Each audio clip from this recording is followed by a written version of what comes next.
गुरुर्ब्रह्मा गुरुर्विष्णु गुरुर्देवो महेश्वरा गुरु साक्षात् परब्रह्म तस्मै श्री गुरुवे नमः। तस्मै श्री गुरुवे नमः। तस्मै श्री गुरुवे नमः। बोलो समर्थ सदगुरुदेव संत श्री रामलाल जी सियाग की जय। बोलो शिव अवतारी महायोगी बाबा श्री गंगाई नाथ की जय। बोलो दशम अवतार कल की अवतार की जय। बोलो सनातन धर्म की जय।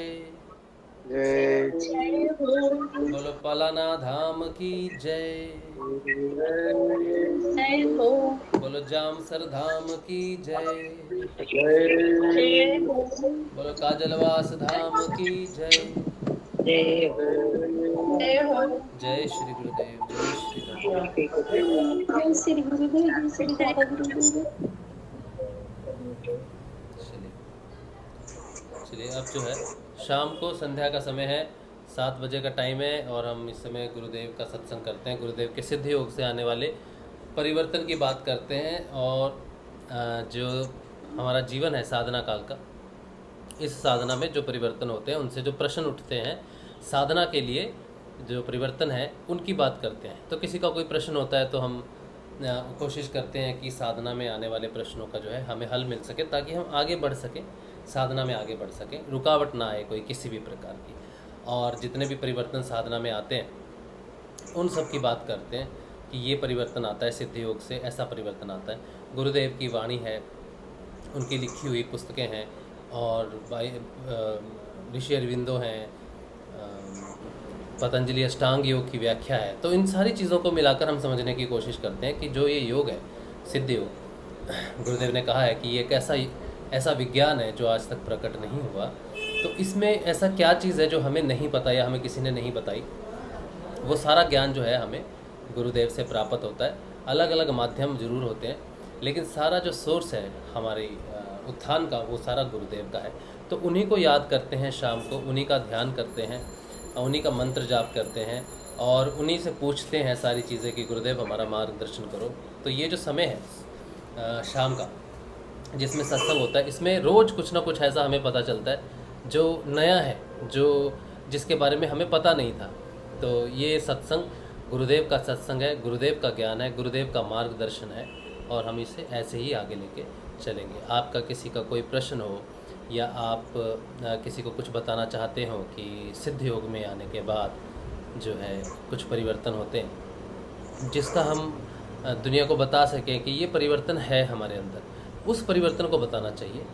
और सिद्ध योग में काफ़ी तरह की प्रक्रियाएं होती हैं, कुंडलिनी क्रियाएं हैं, अनुभूतियां हैं, वो सारी चीज़ें व्यक्तिगत होती हैं, साधक के लिए पर्सनल होती हैं और कुछ चीज़ों को हम एक्सप्लेन नहीं कर सकते कि ये अनुभूति है।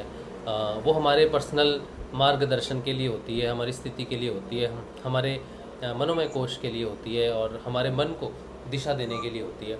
लेकिन कुछ बदलाव ऐसे होते हैं जो दुनिया को दिखते हैं, हमें दिखते हैं, उन बदलाव को हमें सबको बताना चाहिए।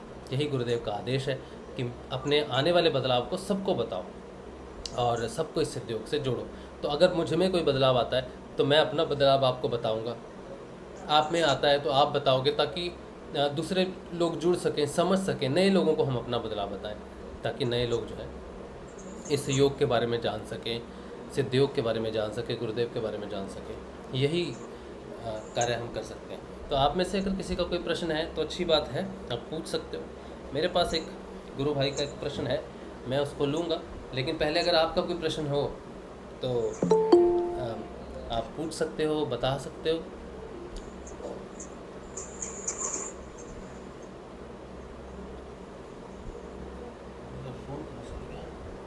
मेरा फ़ोन दे दो।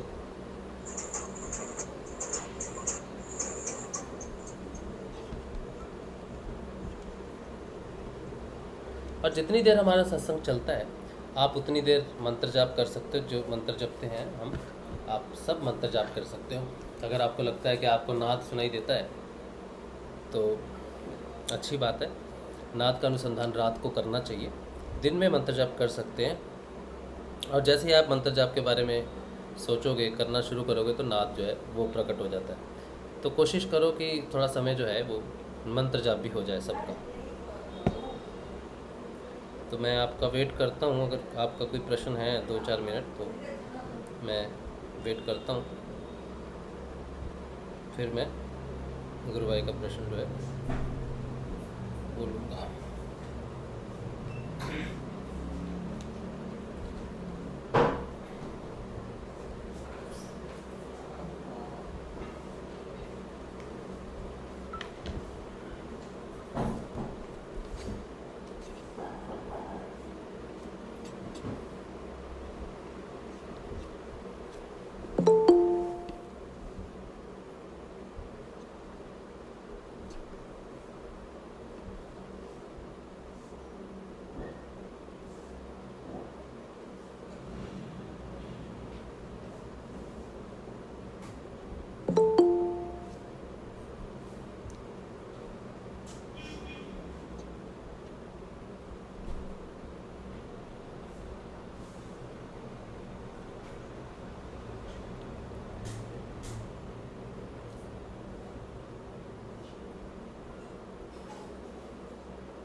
डॉली वर्मा जी कह रही हैं कि मुझे आजकल कुछ दिनों से सर्प दिख रही है मेरे घर में आसपास, ऐसा होता है क्या?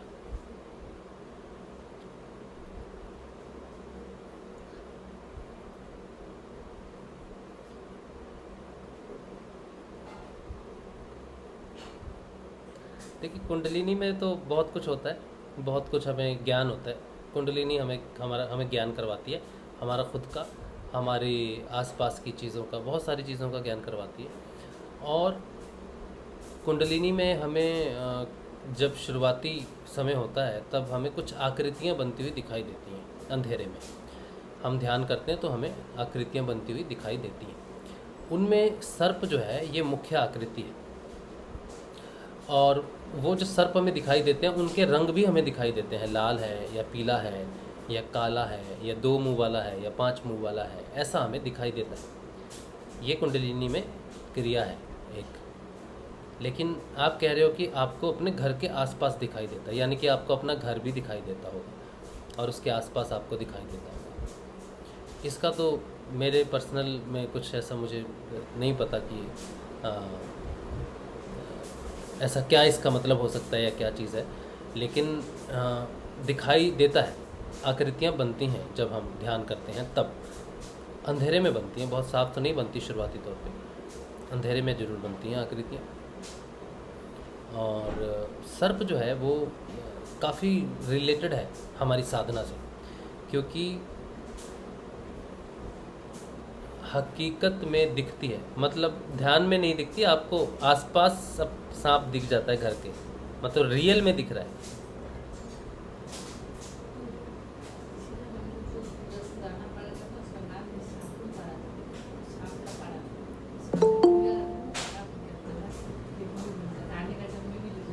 अच्छा ठीक है, अपना भ्रम अपने पास ही रखो।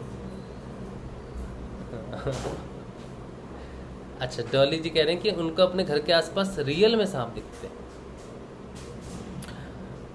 रियल में सांप दिखते हैं। तो साधना से तो वैसे जब विशुद्धि चक्र की साधना होती है ना, जब आप विशुद्धि चक्र पे होते हो, जब भी कुंडलिनी विशुद्धि चक्र पे कुछ करती है, तब जो है सर्प की मुख्यतः अनुभूतियाँ होना या सर्प का दिखना और सर्प का आपकी तरफ आकर्षित होना, ये संभव होता है जब आप विशुद्धि चक्र के आसपास आपकी चेतना होती है तब।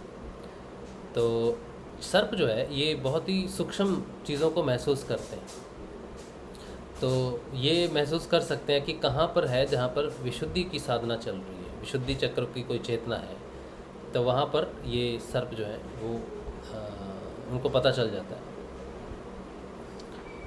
जो मैंने जो साधना की है, जब हम कुछ पिछले घर में रहते थे, छोटे घर में, जब हम जिस घर में रहते थे वो घर बड़ा विशेष था। उस घर में जिस रूम में हम रहते थे, उस रूम के बनने से पहले उस ज़मीन के नीचे में 2 सर्पों का जोड़ा रहता था। और वहाँ पे जो लोग रहते थे उस घर में, जो जब वो घर बना नहीं था, जो मकान मालिक थे, उन्होंने बड़ी विशेष पूजा करवाई थी उन सर्पों की। कुछ कपड़ा उनके सर्प को टच किया, मतलब जैसे नागों की पूजा होती है। तो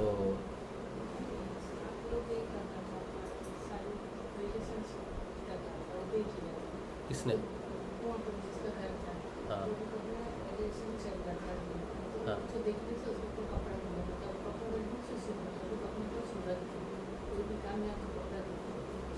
हाँ, अच्छा हाँ।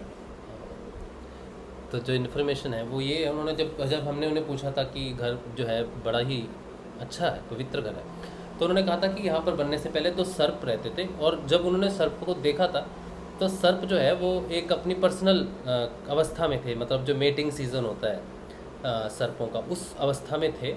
और उन्होंने जब वो थे उस अवस्था में तो उन्होंने उस पर कपड़ा डाल दिया था, लाल रंग का शायद कपड़ा डाल दिया था, तो उनको प्राइवेसी दी, मतलब तो उससे वो उनको आशीर्वाद मिला या फिर वो क्या मिला पता नहीं, लेकिन फिर उस लाल कपड़े को वो हमेशा यूज़ करते थे। तो उसके बाद उनकी प्रगति शुरू हो गई घर में, बहुत अच्छी घर बन गया उनका। और मेरे जीवन में तो उस घर ने जो परिवर्तन किया है वो तो अमूल्य है। मेरा उस घर में जाना और उस घर में मेरा समर्पण होना, उस घर में मेरी साधना का शुरू होना, साधना का बहुत महत्वपूर्ण मोड़ लेना उस घर में, वो बहुत महत्वपूर्ण था मेरे लिए। तो मुझे लगता है कि वो जगह पे गुरुदेव मुझे इसीलिए लेके गए क्योंकि वो जगह में वाइब्रेशंस जो थी, वो सर्पों की वाइब्रेशन बड़ी पवित्र होती है। वो वहाँ जहाँ रहते हैं वहाँ की नेगेटिविटी सारी चूस लेते हैं और उस जगह को पवित्र कर देते हैं। और विशुद्धि चक्र भी जो है वो भी आपका सर्पों का इसीलिए है कि सारा जो हमारा जो विष होता है कर्मों का, वो सारा विशुद्धि चक्र में मंथन होता है। और सर्प जो है, सर्पों की अनुभूतियाँ जो हैं वो उस विष को वो चूसती हैं और उसको पवित्र करती हैं। जैसे सागर मंथन हुआ था तो उसमें से पहले विष निकला था, तो शिव भगवान ने उसे कंठ में धारण किया। तो सर्प जो हैं वो कहाँ रहते हैं? उनके कंठ में रहते हैं, क्योंकि कंठ में विष है। तो सर्प वहाँ रहते हैं जहाँ पर उनको विष की प्राप्ति हो, जहाँ से वो विष को चूस सके, विष को ग्रहण कर सके। तो विशुद्धि चक्र में जब साधक होता है तब उसको सर्प की अनुभूतियाँ होती हैं, क्योंकि विशुद्धि चक्र की साधना है जो बीमार करने वाली होती है और दुख होते हैं, कष्ट होते हैं बहुत सारे। तो वो कष्ट और दुख दूर करने के लिए वो अनुभूतियाँ हमें बताती हैं कि माँ कुंडलिनी जो है वो तुम्हारे दुखों को कम कर रही है, गुरुदेव जो हैं वो दुखों को कम कर रहे हैं। तो वो एक अनुभूति हमें ज्ञान करवाती है सर्पों के माध्यम से कि मैं तुम्हारे विष को, तुम्हारे कर्मों के विष को चूस रहा हूँ या ख़त्म कर रहा हूँ और उसकी जगह उस जगह को पवित्र कर रहा हूँ। विशुद्धि का अर्थ ही है कि शुद्ध होना, पूर्ण रूप से शुद्धता, विशुद्ध, ठीक है, पूर्ण रूप से शुद्ध करना। तो इसीलिए हो सकता है डॉली जी कि आपको आजू बाजू कुछ दिखाई देता है तो ये हो सकता है, लेकिन बहुत ज़्यादा रिलेटिव नहीं है, बहुत ज़्यादा ऑप्टिमिस्टिक होने की ज़रूरत नहीं है, बहुत ज़्यादा आशा बांधने की ज़रूरत नहीं है इस चीज़ से कि मुझे दिखता है तो मेरी विशुद्धि की साधना हो रही है। मतलब मैं कहना चाहता हूँ कि ये संपर्क है साधना के सर्पों के साथ, और मैंने भी अपनी साधना में इस चीज़ को अनुभव किया है। और मैंने भी सांप एक दो देखे हैं, लेकिन घर से दूर देखे हैं। आसपास एक बार हमारे घर के बाहर एक सांप आ गया था, तो वो कहाँ चला गया पता नहीं, भाग गया।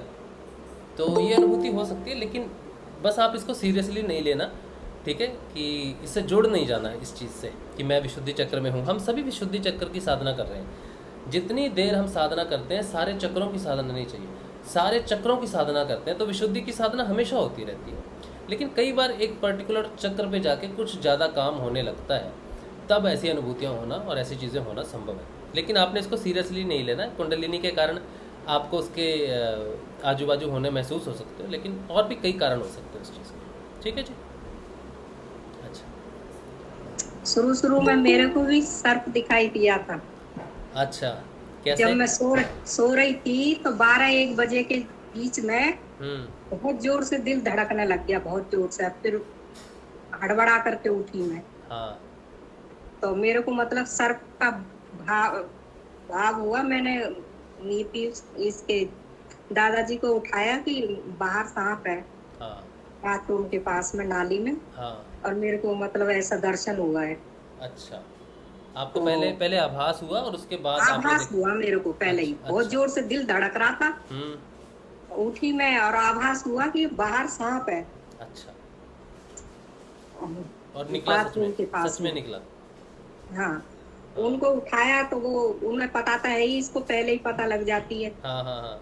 अच्छा, तो वो उठ करके आए बाहर, तो हम्म, देखा तो सांप बैठा हुआ था। फिर क्या किया? फिर फिर अंदर से भाव आया कि ये इस नाली में गर्म पानी डाल दो तो ये बरसाती सांप है, चला जाएगा, हाँ मारो मत इसे। हाँ। तो फिर मैंने कहा कि गर्म पानी करके लाई और नाली में मैंने वो गर्म पानी डाल दिया, तो वो अच्छा सांप चला गया, अच्छा बाहर निकल गया अच्छा अच्छा। तो वो अंदर से। अच्छा, बरसाती सांप था वो। लेकिन हाँ बात ये है कि वो आया कैसे, किधर से आया? ये आपको पहले पता भी चल गया इस चीज़ का? तो हाँ, ये, पता लग। हाँ, डॉली जी जैसे कह रही हैं कि मुझे आजकल सांप दिखाई देता है, तो ये भी कारण हो सकता है, बरसात भी डॉली जी इसका कारण हो सकता है कि आपके घर के आसपास हरियाली कितनी है या फिर कच्ची ज़मीन कितनी है, क्योंकि वो तो बिल बना के रहते हैं और बारिश के समय में थोड़ा बाहर आ जाते हैं, ये भी कारण हो सकता है। बाहर से ही आया था, वो नाली के द्वारा ही आया था। अच्छा, कहीं से आया था नाली के द्वारा? नाली के द्वारा ही आया था। अच्छा और अंदर से जैसे ही भाव प्रकट हुए, मेरा दिल धड़क जाता था बहुत जोर जोरों। अच्छा अच्छा। हाँ और फिर वो भाव अंदर प्रकट हो जाते एकदम तुरंत। हाँ। अच्छा अच्छा, तो ये भी सिद्धियों का ही कमाल है कि आपको पहले आभास हो जाता था इस चीज़ का कि हाँ। हाँ, आभास हो जाता था। हाँ, अभी भी हो जाता एक है? बार अब नहीं होता था, पहले जब शुरू शुरू में दीक्षा ली थी अच्छा अच्छा। उस टाइम। ओके। उस टाइम मैंने 5 साल तक बहुत मंत्र जाप किया था, हाँ अच्छा। बहुत ज्यादा। हाँ। और एक बार कुछ दिनों बाद रात को सो रही थी, ऐसी 12-1 बजे के बीच में ऐसा आभास हुआ कि चोर है छत पर अच्छा। और एक खिड़की में खड़ा हुआ है, हाँ। और दिल धड़क रहा था जोर जोरों से। अच्छा। तो मैं उठी, उठ करके बाहर देखा। मैं रात के 10 बजे तक कपड़े अपड़े सुखा करके सोई थी। मैं कहा कपड़े सूख रहे हैं आराम से, कोई भी नहीं है, चोर हमारे क्या है, घर में कुछ है ही नहीं, क्या क्या लेके जाएंगे। चोर को तो नहीं मालूम ना कि आपके घर में कुछ नहीं है।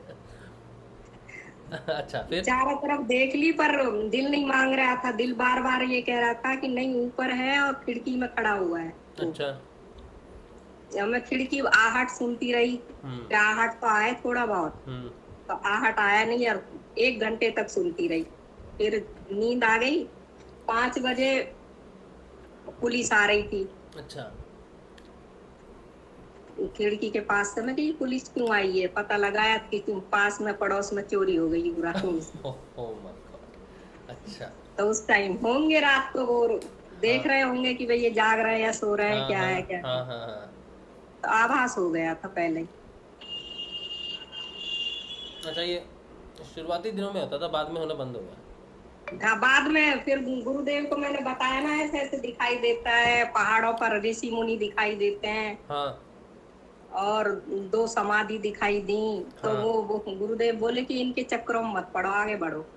हाँ। अच्छा, फिर उसके बाद बंद हो गया दिखना? फिर उसके बाद बंद हो गए। ओह, अनुभूतियों के चक्कर में मत पड़ो। हाँ, आगे बढ़ो। ये बहुत बढ़िया बात आपने बता दी, बहुत बढ़िया बात, बहुत उत्तम, अति उत्तम। ये ज्ञान की बात जो आपने बताई है ना हम सबको, बहुत बढ़िया है कि हमें कुछ भी दिखाई देना अनुभूतियों में, तो हमें वहाँ पे रुकना नहीं है, कि हमें ये नहीं सोचना कि मुझे ये दिखने लग गया, वो दिखने लग गया, या फिर किसी विशेष के दर्शन हो गए। हम कई बार रुक जाते हैं और ये सोचने लगते हैं कि काफ़ी आगे आ गए हम लोग साधना में, और ये सोचना हाँ, ही हमें रोक देता है। तो गुरुदेव ने कहा कि चक्कर में नहीं पड़ना, इतना मत सोचो, आगे बढ़ो, ये सब होता है। बस। फिर उसके बाद नहीं दिखाई उसके दिया। बाद दिखाई नहीं दिया? उसके बाद फिर टाइम भी नहीं मिला, जैसे कि बहुत ज्यादा मंत्र जप करना, ध्यान करना। तो हाँ ये सिर पर, मेरे सिर से शुरू हुआ था, सिर पर मतलब नसें चटकती शुरुआत से। हाँ, ऊपर से ही शुरू होता है, गुरु नीचे, कृपा ऊपर हाँ, से ही। हाँ। नीचे तो नहीं पता लगती थी, सिर हम्म। में ये पता लगती थी कि नसें चटक रही हैं, चट चट चट चट चट चट की आवाज आती थी अच्छा। ओ। सिर में। हम्म। लगातार 5 साल तक चट चट चट चट, वो बस सिर का ही रहा। अच्छा। योगिक क्रिया और कुछ योगिक क्रियाएं नहीं हुई, सिर से ही रहा। मैं पूछ नहीं पाई गुरुदेव से। गुरुदेव तो काफी बात, जैसे कान में आवाज आ रही थी लगातार, वो भी हाँ नहीं हाँ, पूछ वही मैं पाए। पूछने वाला था, कब नहीं आनी तो शुरू हुई कान में आवाज़, कब आनी शुरू हुई? जब ही शुरू हो गया था, 6 अच्छा, महीने बाद ही। तो आप गुरुदेव से नहीं पूछा कि गुरुदेव ऐसे आवाज हाँ, आती है? ये नहीं पूछा, बस अरे कान में ना, तो ये सोच के रह गई कोई बीमारी है, बस हाँ, डॉक्टरों को दिखाती रही, अरे ये कान में से आवाज आ रही है। अच्छा, और अब तक आती रही कान में से, उसको सुनती नहीं थी। हाँ मैं बस यही सोचती कि ये तो बीमारी अच्छी लग गई है, कान की बीमारी। कान हाँ, में ये आवाज पता नहीं क्यों आती है, बंद नहीं होती। मतलब 1992 93 से आवाज आ रही है? नहीं नहीं, 95 में ली थी 95 दीक्षा। में, अच्छा। हाँ, 1995 से आ रही है, और आपको पता कब चला कि ये नाद है? नाक था, अब पता नहीं लगी थी कि आपके साथ ये सत्संग किया था, ओह माय गॉड। जब पर ध्यान से सुना है। और वो लगातार ये आवाज आती रहती थी। अब तो मैं सुनती हूँ लगातार, 24 घंटे चलता है आवाज तो, और मैं सुनती हूँ। कभी कभी गहराई में चला जाता है तो वो धीमा पड़ जाता है। हाँ, वो तो धीमा होना ही है, हाँ, उसका कार्यक्रम ही धीरे होने का है। लेकिन ये बड़ी बड़ी विचित्र बात है सुषमा जी कि 25 साल नाद पे ध्यान। देखो, लोग कहते हैं मुझे नाद सुनना शुरू हो गया, मैं मंत्र जाप करना बंद कर दूं।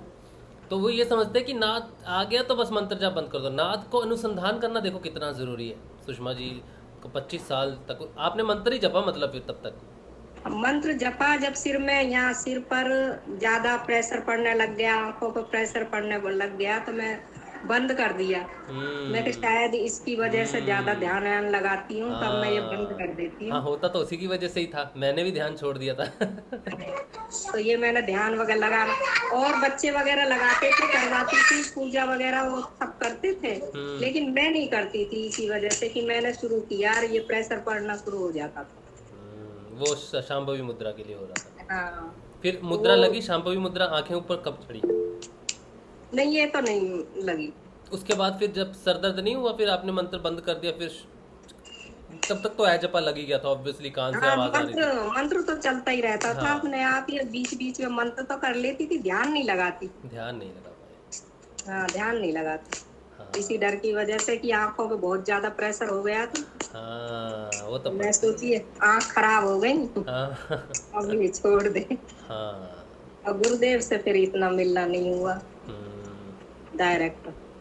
फिर ये भी नहीं कि मैं तो उसी की भरोसे, अगर ये पता लग जाती हूँ मेरे को इसकी वजह से हो रहा है, तो मैं पूछ भी लेती हाँ गुरुदेव से, पर पता नहीं था ना। मैं ये सोचती बीमारी है, आंखों की बीमारी लग गई, कान की बीमारी लग गई, हाँ हाँ हाँ हाँ तो इसलिए पूछ भी नहीं पाई गुरुदेव जी से, नहीं तो मिलती तो रहती थी। हाँ हर दीपावली को, हर होली को बात करती, सब बच्चे बात करते थे गुरुदेव जी से, हाँ और बड़े खुश होकर के बात करते थे। एक पत्र भी लिखा था बेटी को। सुषमा जी अपना फेस दिखाओ ना।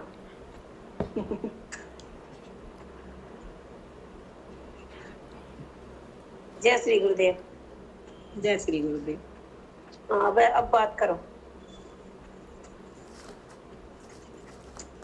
सुषमा जी, वो वाली एक अनुभूति गुरुदेव जब आपके घर आए थे चद्दर वाला, वो एक बार सबको बता दो, काफी लोग नए जुड़े हैं तो उनको पता नहीं होगा, वो एक बार बता दीजिए। अच्छा, गुरुदेव जी आए थे जब की हाँ हाँ, बात? वो चद्दर वाली जो कहानी है। कौन सी चद्दर वाली? अच्छा, चद्दर वो वाली। आधी हो गई थी। अच्छा, गुरुदेव जी आए थे तो हमने इनका इंतजाम अलग कर रखा था, घर से अलग, हम्म कि यहाँ हम, और वहीं सारे हम जितने भी चद्दर थी, इतनी कहाँ थी उस टाइम सुविधाएं, जितनी भी चद्दर थी, गद्दे थे, सब ले जा करके उस बेड पर लगा दिए गुरुदेव जी के लिए, ऊंचा कर दिया खूब अच्छी तरह, हाँ। में परेशानी ना हो गुरुदेव जी को। हाँ, अच्छा। और खूब तकिए वगैरह लगा दिए वहाँ, तैयारी सारी हमने यहाँ कर दी थी। इस पर गुरुदेव जी विराजे थे, उस पर बस खाली चादर ही थी। अच्छा।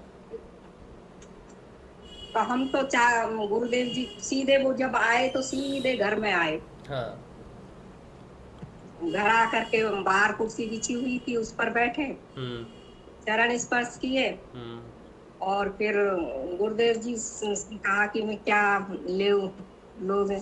हाँ तो पानी आनी पिलाया, जूस के लिए, जूस के लिए तो पहले से ही लेके रखती थी सारे सामान की, गुरुदेव जी ज्यादातर जूस ही पीते हैं। हाँ हाँ तो उनको जूस वूस निकाल के दिया, उनको फिर कमरे में बैठा दिया हाँ। जा करके। हाँ, उस कमरे में बैठे रहे वो। उन्होंने कहा कि अब मैं नहाऊंगा, उनके नहाने के लिए तैयारी की कि अच्छा अब मैं दाढ़ी वगैरह बनाऊंगा, उसके अच्छा लिए कहा शीशा वगैरह ये सारा हाँ उनके इंतजाम किया। मैं मन ही मन यूं कह रही थी ये हमारे तो कुछ है भी नहीं। पता अच्छा नहीं गुरुदेव कैसी जगह आ गए, जहाँ इंतजाम किया था वहां तो बैठे ना, हाँ आए ना, ये तो घर में ही आ गए और मैं घर में तो कुछ भी कुछ भी इंतजाम नहीं है अपने, नहीं न कुछ। हम्म, और न अंदर अंदर ही मैं तो शर्माती रही, मैं कहीं कुछ भी कोई भी इंतजाम नहीं है, गुरुदेव आप जानो, आपका काम जानो।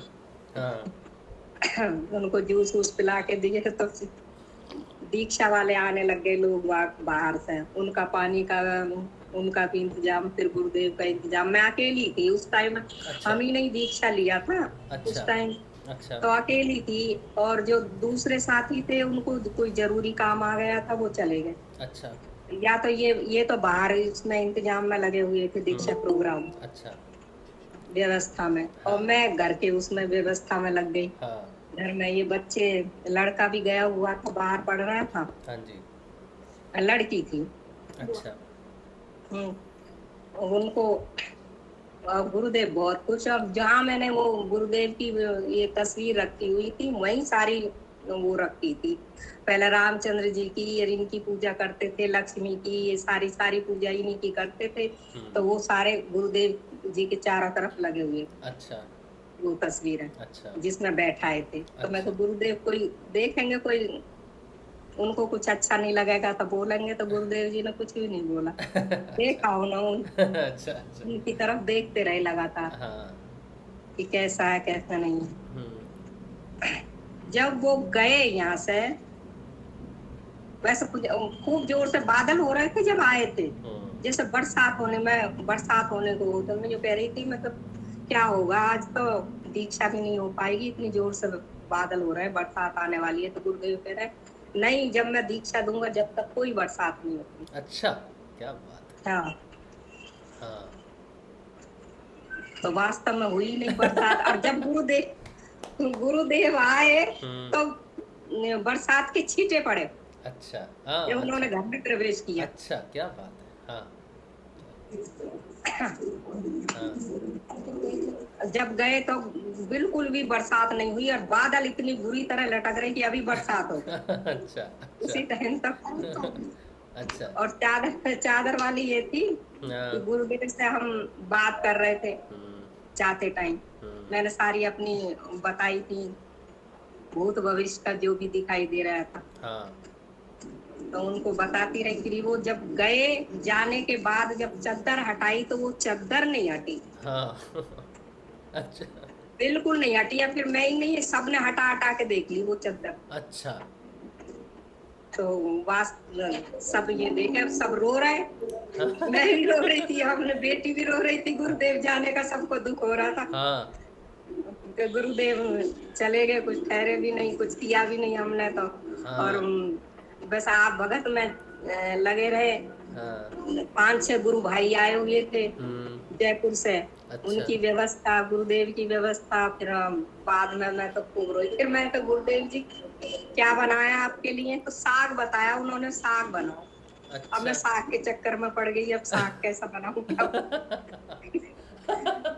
अच्छा सरसों का साग साग, हाँ, पालक मंगवाया, तो मैं तो अपने हिसाब, देसी हिसाब से पालक का साग बनाया, अच्छा और दाल में डाल करके, पालक डाल करके अच्छा पालक डाल तब वो बनाया। 2 तरह की फिर साग, मैं तो पता ना कैसा साग होगा, मैं तो समझ में नहीं आया। तो मैंने दो बना दिए, हाँ फिर दोनों दिए, 2 बार मांगा उन्होंने जो मैंने साग बनाया था। अरे क्या बात है वाह क्या बात और है उसमें कोई नमक नहीं है और कुछ नहीं कर, पालक का तो वैसे भी नमक आ जाता है हाँ हाँ पालक में। हाँ सरसों का साग खाते थे। पालक नहीं, सरसों पालक के साग नहीं, पालक का उन्होंने कहा साग बना दो। साग साग बना दो अब मैं सोच जो हरा साग होता है उसको भी तो बोलते हैं ना हाँ, साग। हाँ, सरसों का भी साग होता है, हाँ, सरसों का भी हाँ, होता है तो पालक सरसों का भी। पालक हाँ। करके, लेकिन उस टाइम सरसों तो थी नहीं है, मैं चक्कर में पड़ गई। हाँ, इस साग क्या बना है, मैं कहा पालक तो होता है खैर 12 मास। हाँ। पालक मंगवाया और उसका साग बनाया गोट गोट गाट करके। मैं कहा अच्छा। दो तरह का बना देती हूँ, कैसा साग चाहिए नहीं पता मेरे को तो। अरे इतनी हिम्मत भी नहीं गुरुदेव की, गुरुदेव कैसा साग खाओगे? ना, बिल्कुल भी हिम्मत नहीं पड़ती थी हाँ, सामने बोलने की, तो बिल्कुल भी। और हाँ, हमारी वो बेटी तो बात कर लेती बैठ करके हाँ। आराम से, मेरी तो बिल्कुल भी हिम्मत नहीं पड़ती थी सामने बोलने की। अच्छा, वो लहसुन प्याज खाते थे गुरुदेव? नहीं, लहसुन प्याज नहीं खाते थे। अच्छा, लहसुन प्याज नहीं नहीं खाते खाते थे? थे। हाँ, नहीं खाते थे।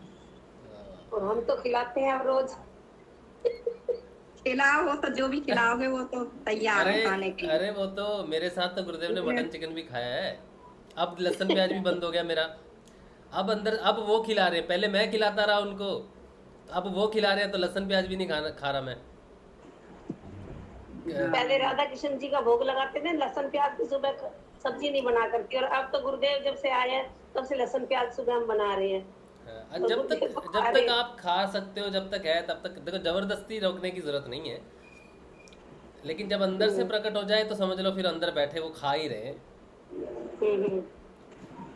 लेकिन ये बात नहीं पता चली बढ़िया कि लहसुन प्याज नहीं खाते थे गुरुदेव। मैं सोच रहा था चद्दर का 2-3 क्या दिन हुआ पहले। फिर? चद्दर कैसे हटी? हाँ, चद्दर का चद्दर क्या? नहीं उठी उसका मतलब 2-4 घंटे बाद हटी वो चद्दर, उस टाइम नहीं हटी किसी से भी। वो अच्छा। चद्दर सबको आश्चर्य रहा कि भाई अंगद अंगद का पैर था वो।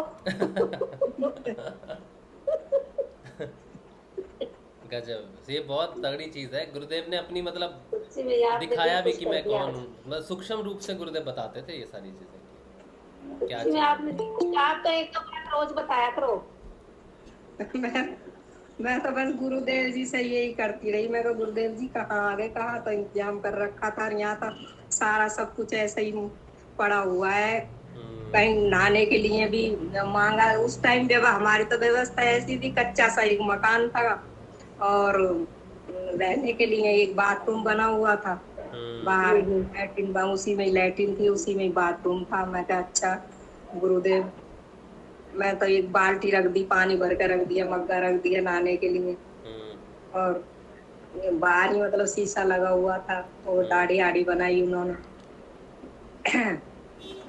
और बस देखते रहे, दीक्षा वालों को दीक्षा देते रहे, आते रहे, किसी को भी मना नहीं करते थे, किसी को भी दीक्षा लेने की। अच्छा, तो उस अब भी वक्त। उन्होंने कह रखी है सबके लिए, अब भी मना नहीं करते हो तो। हाँ, अब तो उन्होंने खुला ही छोड़ दिया सारी मानव जाति के अब लिए। तक खुला छोड़ दिया, मतलब जब तक उसके बाद दीक्षा दे दी थी तो फिर भी आए लोग बाग जो रह गए थे, एक उनको भी बात बैठा करके पहले मैं। चलते थे। हाँ, एक बात, हाँ, दो प्रश्न मुझे पूछने हैं।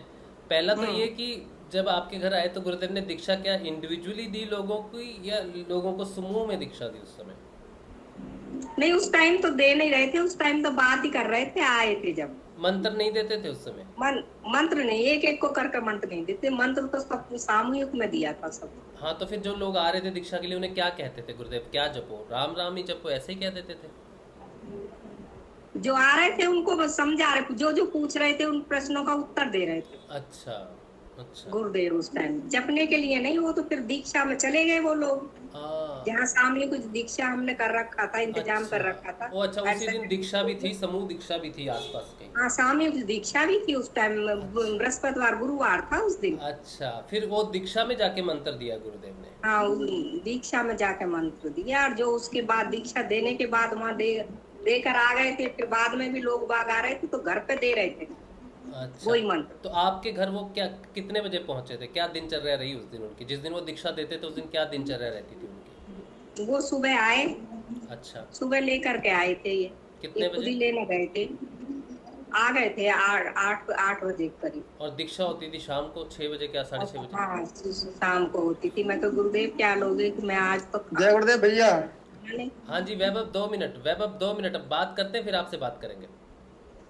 ये खाना तो बनाना नहीं, आज मैं खाना खाऊंगा नहीं, हाँ, दीक्षा देने के बाद ही खाना खाऊंगा। दीक्षा लेने के बाद खाना खाया, मतलब सुबह से कुछ नहीं खाया फिर उन्होंने? नहीं खाया, फिर उनको जूस वगैरह निकाल करके दिया। अच्छा, जूस पिया उन्होंने, ओके। हाँ, फिर जूस पिया। और जो सब्जी बनवाई पालक की वो कब खाई, तब रात को? दीक्षा के बाद? नहीं, शाम को माँ से दीक्षा देने के बाद आए थे ना। अच्छा। तो खाने का इंतजाम जब ही था सबका, अच्छा। सभी का, गुरु भाई का, अरविंद का, हाँ। गुरुदेव जी। अच्छा, और गुरुदेव क्या दोपहर को आराम करते थे दीक्षा से पहले? नहीं, बिल्कुल आराम नहीं किया। अच्छा। बिल्कुल, जब वहां से आए थे तो आराम ही नहीं किया। वो तो बाहर बैठ गए कुर्सी बिछा करके, अच्छा। और लोग बाहर आ रहे थे, पैर छू रहे थे और प्रश्न प्रश्न पूछ रहे थे, उनका उत्तर दे रहे थे। वो तो 1 मिनट भी बैठे ही नहीं। हम्म। फिर खाना खिलाया जब वो अंदर गए। अच्छा। एक बार सामान वगैरह हम्म। अपना लेने के लिए अंदर गए थे। अच्छा, कोटा में है ना आपका? आपका घर जब कहाँ? बैठे हैं? आपका घर कहाँ पर है, कोटा में? नहीं, हाँ। बहरोड, दिल्ली जयपुर के बीच, बिल्कुल। अच्छा, दिल्ली जयपुर के प्रॉपर बीच। बहरोड में ही हो? हाँ, प्रॉपर बहरोड। बहरोड, अच्छा। तो बहरोड में हमारे रिश्तेदार हैं, वकील हैं। दिल्ली और जयपुर के बिल्कुल बीच में अच्छा। पड़ता है। अच्छा। हम्म। ओके, तो वहाँ पे जब आए थे तो आपके तो घर में ठहरे गुरुदेव? वो हरियाणा राजस्थान के बॉर्डर पे है। राजस्थान के बॉर्डर पर, हाँ, बहरोड तो हरियाणा के आगे बॉर्डर पर। हाँ, हरियाणा और राजस्थान में हरियाणा लगा हुआ है। शाजापुर। ये नारनौल पास नहीं पड़ता है अपने? बहरोड देखा हरियाणा। हुआ हमने। हाँ, हरियाणा का पहले नारनौल। खाटू श्याम जी जाते हैं तो रास्ते में बहरोड आता है ना। हाँ, बहरोड आता है। ये मेन सड़क है, ये हाईवे हाँ हाँ। अपना। ये और आपका नारनौल वाले रोड पे? नारनौल वाले रोड पर नहीं है, इसमें हाईवे पर। दिल्ली से आपका जयपुर हाईवे जाता है, उसके बीचों हाँ। बीच ये पड़ता है, तो उस हाईवे पर। नहीं, वो तो बहरोड को देखा हुआ है हमने। तो आप बहरोड ही रहते, गाँव कौन सा? ये बहरोड ही है। हाँ, बहरोड प्रॉपर। तो गुरुदेव कितनी बार आए दीक्षा देने के लिए आपके घर में? एक ही बार आए? हाँ, घर पे तो एक बार आए, फिर दोबारा और गुरु भाइयों ने बुलाया था। अच्छा, फिर कहीं दीक्षा और देने ठहरे। के लिए। अच्छा, हाँ। आपके घर में एक ही बार आए 95 में? हाँ। 95 की बात है? नहीं, वो था 99 कुछ ऐसा ही था यार। अच्छा, 99 में। हाँ, ओके। दोबारा दीक्षा दिलवाई थी। अच्छा अच्छा अच्छा। बहुत बढ़िया, बहुत आनंद आया गुरुदेव की ये कहानी जब हम सुनते हैं ना गुरुदेव की, कि चद्दर उठी नहीं, उनके प्रभाव से 3-4 घंटे चद्दर वैसी ही रही, कोई उठा नहीं सका चद्दर को। और फिर वो चद्दर जो है, चद्दर फिर आपने संभाली नहीं, लेकिन ये बात हो गई। तो चद्दर शिवाजी शर्मा कॉलोनी कितनी दूर है आपके घर से? किनका? शर्मा कॉलोनी। शर्मा कॉलोनी। उर्मिला जी का फ्लैट लेना है शर्मा कॉलोनी में। उर्मिला शर्मा नहीं, हमारे रिश्तेदार है। ओ अच्छा, उन्हीं की कॉलोनी है। उनकी शर्मा कॉलोनी होगी ना, तो फिर उन्हीं की नाम होगी। बताओ किनके? वो वकील है, वो रामपाल जी, वकील एडवोकेट रामपाल शर्मा। चलो, आप सुषमा जी का नंबर ले लेना, फिर आप बात कर लेना सुषमा जी से। एक बार की और बात बताती हूँ। हाँ अपना जी। लड़का बाहर पढ़ने के लिए गया था, और उनकी बारी होती थी बच्चों की कि भाई आज कूलर में पानी तुम भर के आओ, आज तुम भर कर आओ। तो अच्छा। हमारे बेटे की बारी थी कूलर भरने की, तो वो कूलर में पानी भरने के लिए आया। हाँ। और उसने उसके गेट क्या बोलते हैं, कूलर के जो पकड़ करके खोलने वाले। हाँ हाँ हाँ, खोलने वाले जैसे ही उसने पकड़ा, हाँ। तो उसके तो करंट आ गया, अच्छा और उसको पकड़ लिया अच्छी तरह करंट ने। अच्छा। तो अब गुरुदेव से बोला कि गुरुदेव, अब मैं तो बोल भी चिल्ला भी नहीं सकता, और आवाज कैसे जाएगी, अब मैं तो कुछ भी नहीं कर सकता। हाँ। आवाज भी वो चिल्ला नहीं सकता था, सारा करंट में हो गया। अच्छा। तो एक जो बच्चे थे, 3-4 जने, उनके सामने एक बहुत बड़ी रोशनी आई। अच्छा। बहुत तेज। अच्छा। तो वो बोले कि ये रोशनी कहाँ से आ रही है, देखें तो सही, इसको देखे। उसके पीछे पीछे चल दिए। अच्छा। अब रोशनी वो आकर के हमारे बेटे के पास आकर के, अच्छा। फिर उनका ध्यान गया, अरे ये तो करंट से है। हाँ बट उन्होंने प्लग निकाला हाँ। और इसको बचाया, और वो तुरंत डॉक्टर के ले गए। अच्छा। ये एक अजीब बात है। ये कहाँ पर हुई थी? ये कब हुई थी घटना? ये कैसी कब हुई? है? ये कब हुई घटना? ये है सन 2 ऐसे यही 97-98। गुरुदेव के आने से पहले या गुरुदेव के नहीं, गुरुदेव दीक्षा लेने के बाद, क्योंकि सभी बच्चे अच्छे सभी करते थे ना, ध्यान तो सभी लगाते थे। नहीं तो और गुरुदेव, इसको तो गुरुदेव जब आपने दीक्षा दी, गुरुदेव ने जब आपके घर में दीक्षा दी, उससे पहले हाँ, की बात है ये? नहीं बाद में। अच्छा, उससे बाद में बात है। लेकिन ये बड़ी बाद में। विचित्र और अद्भुत सी बात है कि बच्चों को गुरुदेव ने कैसे वहाँ पे लाए। ये तो वाकई बड़ी दैविक सी चीज़ है। ये गुरु कृपा के इसको तो अलावा कहते हैं तो गुरुदेव, हमारे गुरुदेव जैसा कोई नहीं। कोई नहीं, गुरुदेव जैसा कोई नहीं। वाकई कोई दैविक रोशनी उनको, बच्चों को वहाँ तक लेके आई और बच्चे उनके पीछे। ये घटना बड़ी बड़ी तगड़ी घटना जो आपने बताई है। साक्षात गुरु का आशीर्वाद है। याद याद गुरुदेव को, जब संकट आती है याद गुरुदेव को ही करते हैं, और फिर वो गुरुदेव उबार देते हैं उस संकट हाँ से। हाँ, नहीं ये तो बहुत बहुत लौकिक घटना है, गुरुदेव की कमाल की घटना है ये तो। हम तो ऐसे अचानक घटना देखते रहे शुरू से ही। हाँ। बच्चे खेल रहे थे, दोनों बहन भाई, हम्म। ऊपर कभी ऊपर जाते कभी नीचे जाते, कभी ऊपर जाते कभी नीचे तो लड़का जो ऊपर से नीचे गिर गया, अच्छा।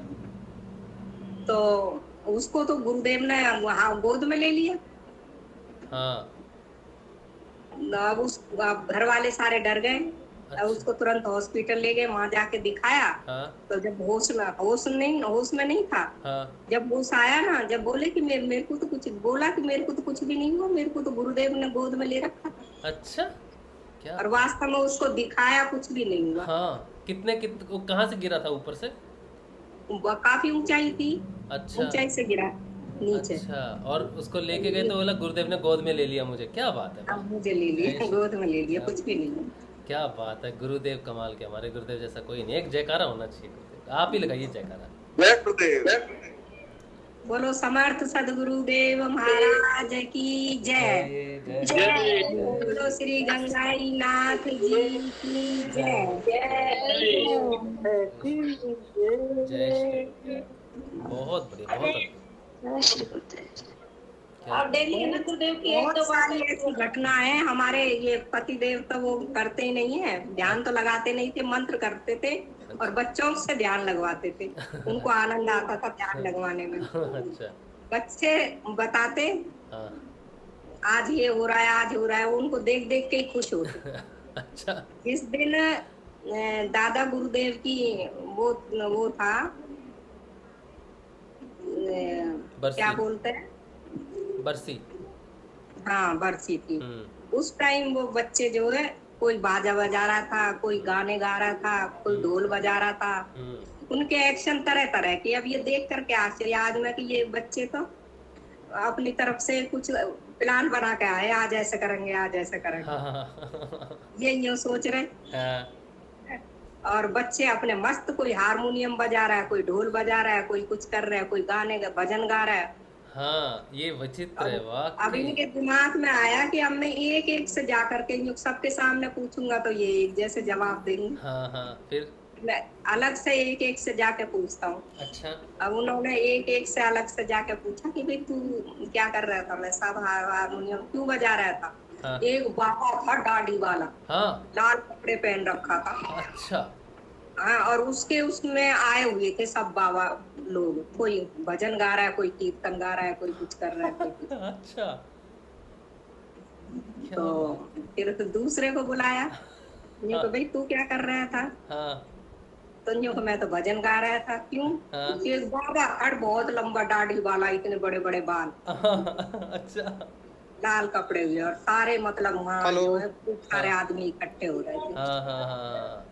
तो वैभव, एक वैभव थोड़ा समय दीजिए, गुरुदेव की बात चल रही है। मैंने आपसे बात की थी ना वैभव? थोड़ी देर रुक जाइए, बस 10 एक मिनट रुक जाइए। गुरुदेव की बातें सुन लीजिए, इससे ही बहुत प्रभाव पड़ेगा। तो सबका जवाब एक ही निकला। तो ये समझ गए। फिर उन्होंने ये फोटो दिखाया कि ये बाबा थे। हाँ, यही बाबा थे। हाँ। यही बाबा थे। हाँ। आज उनकी बरसी है। अच्छा। हम तो सब उनके बरसी में जा रहे थे। हाँ, सब बच्चों ने एक ही जवाब दिया, अलग अलग। एक ही जवाब दिया। क्या बात है। अच्छा, ये मंत्र जब ये स्कूटर से मोटरसाइकिल से जाते, जब करते हुए जाते आते, जब करते हुए आते, हाँ। तो उन्हें महसूस हो जाता कि एक्सीडेंट होने वाला है। अच्छा।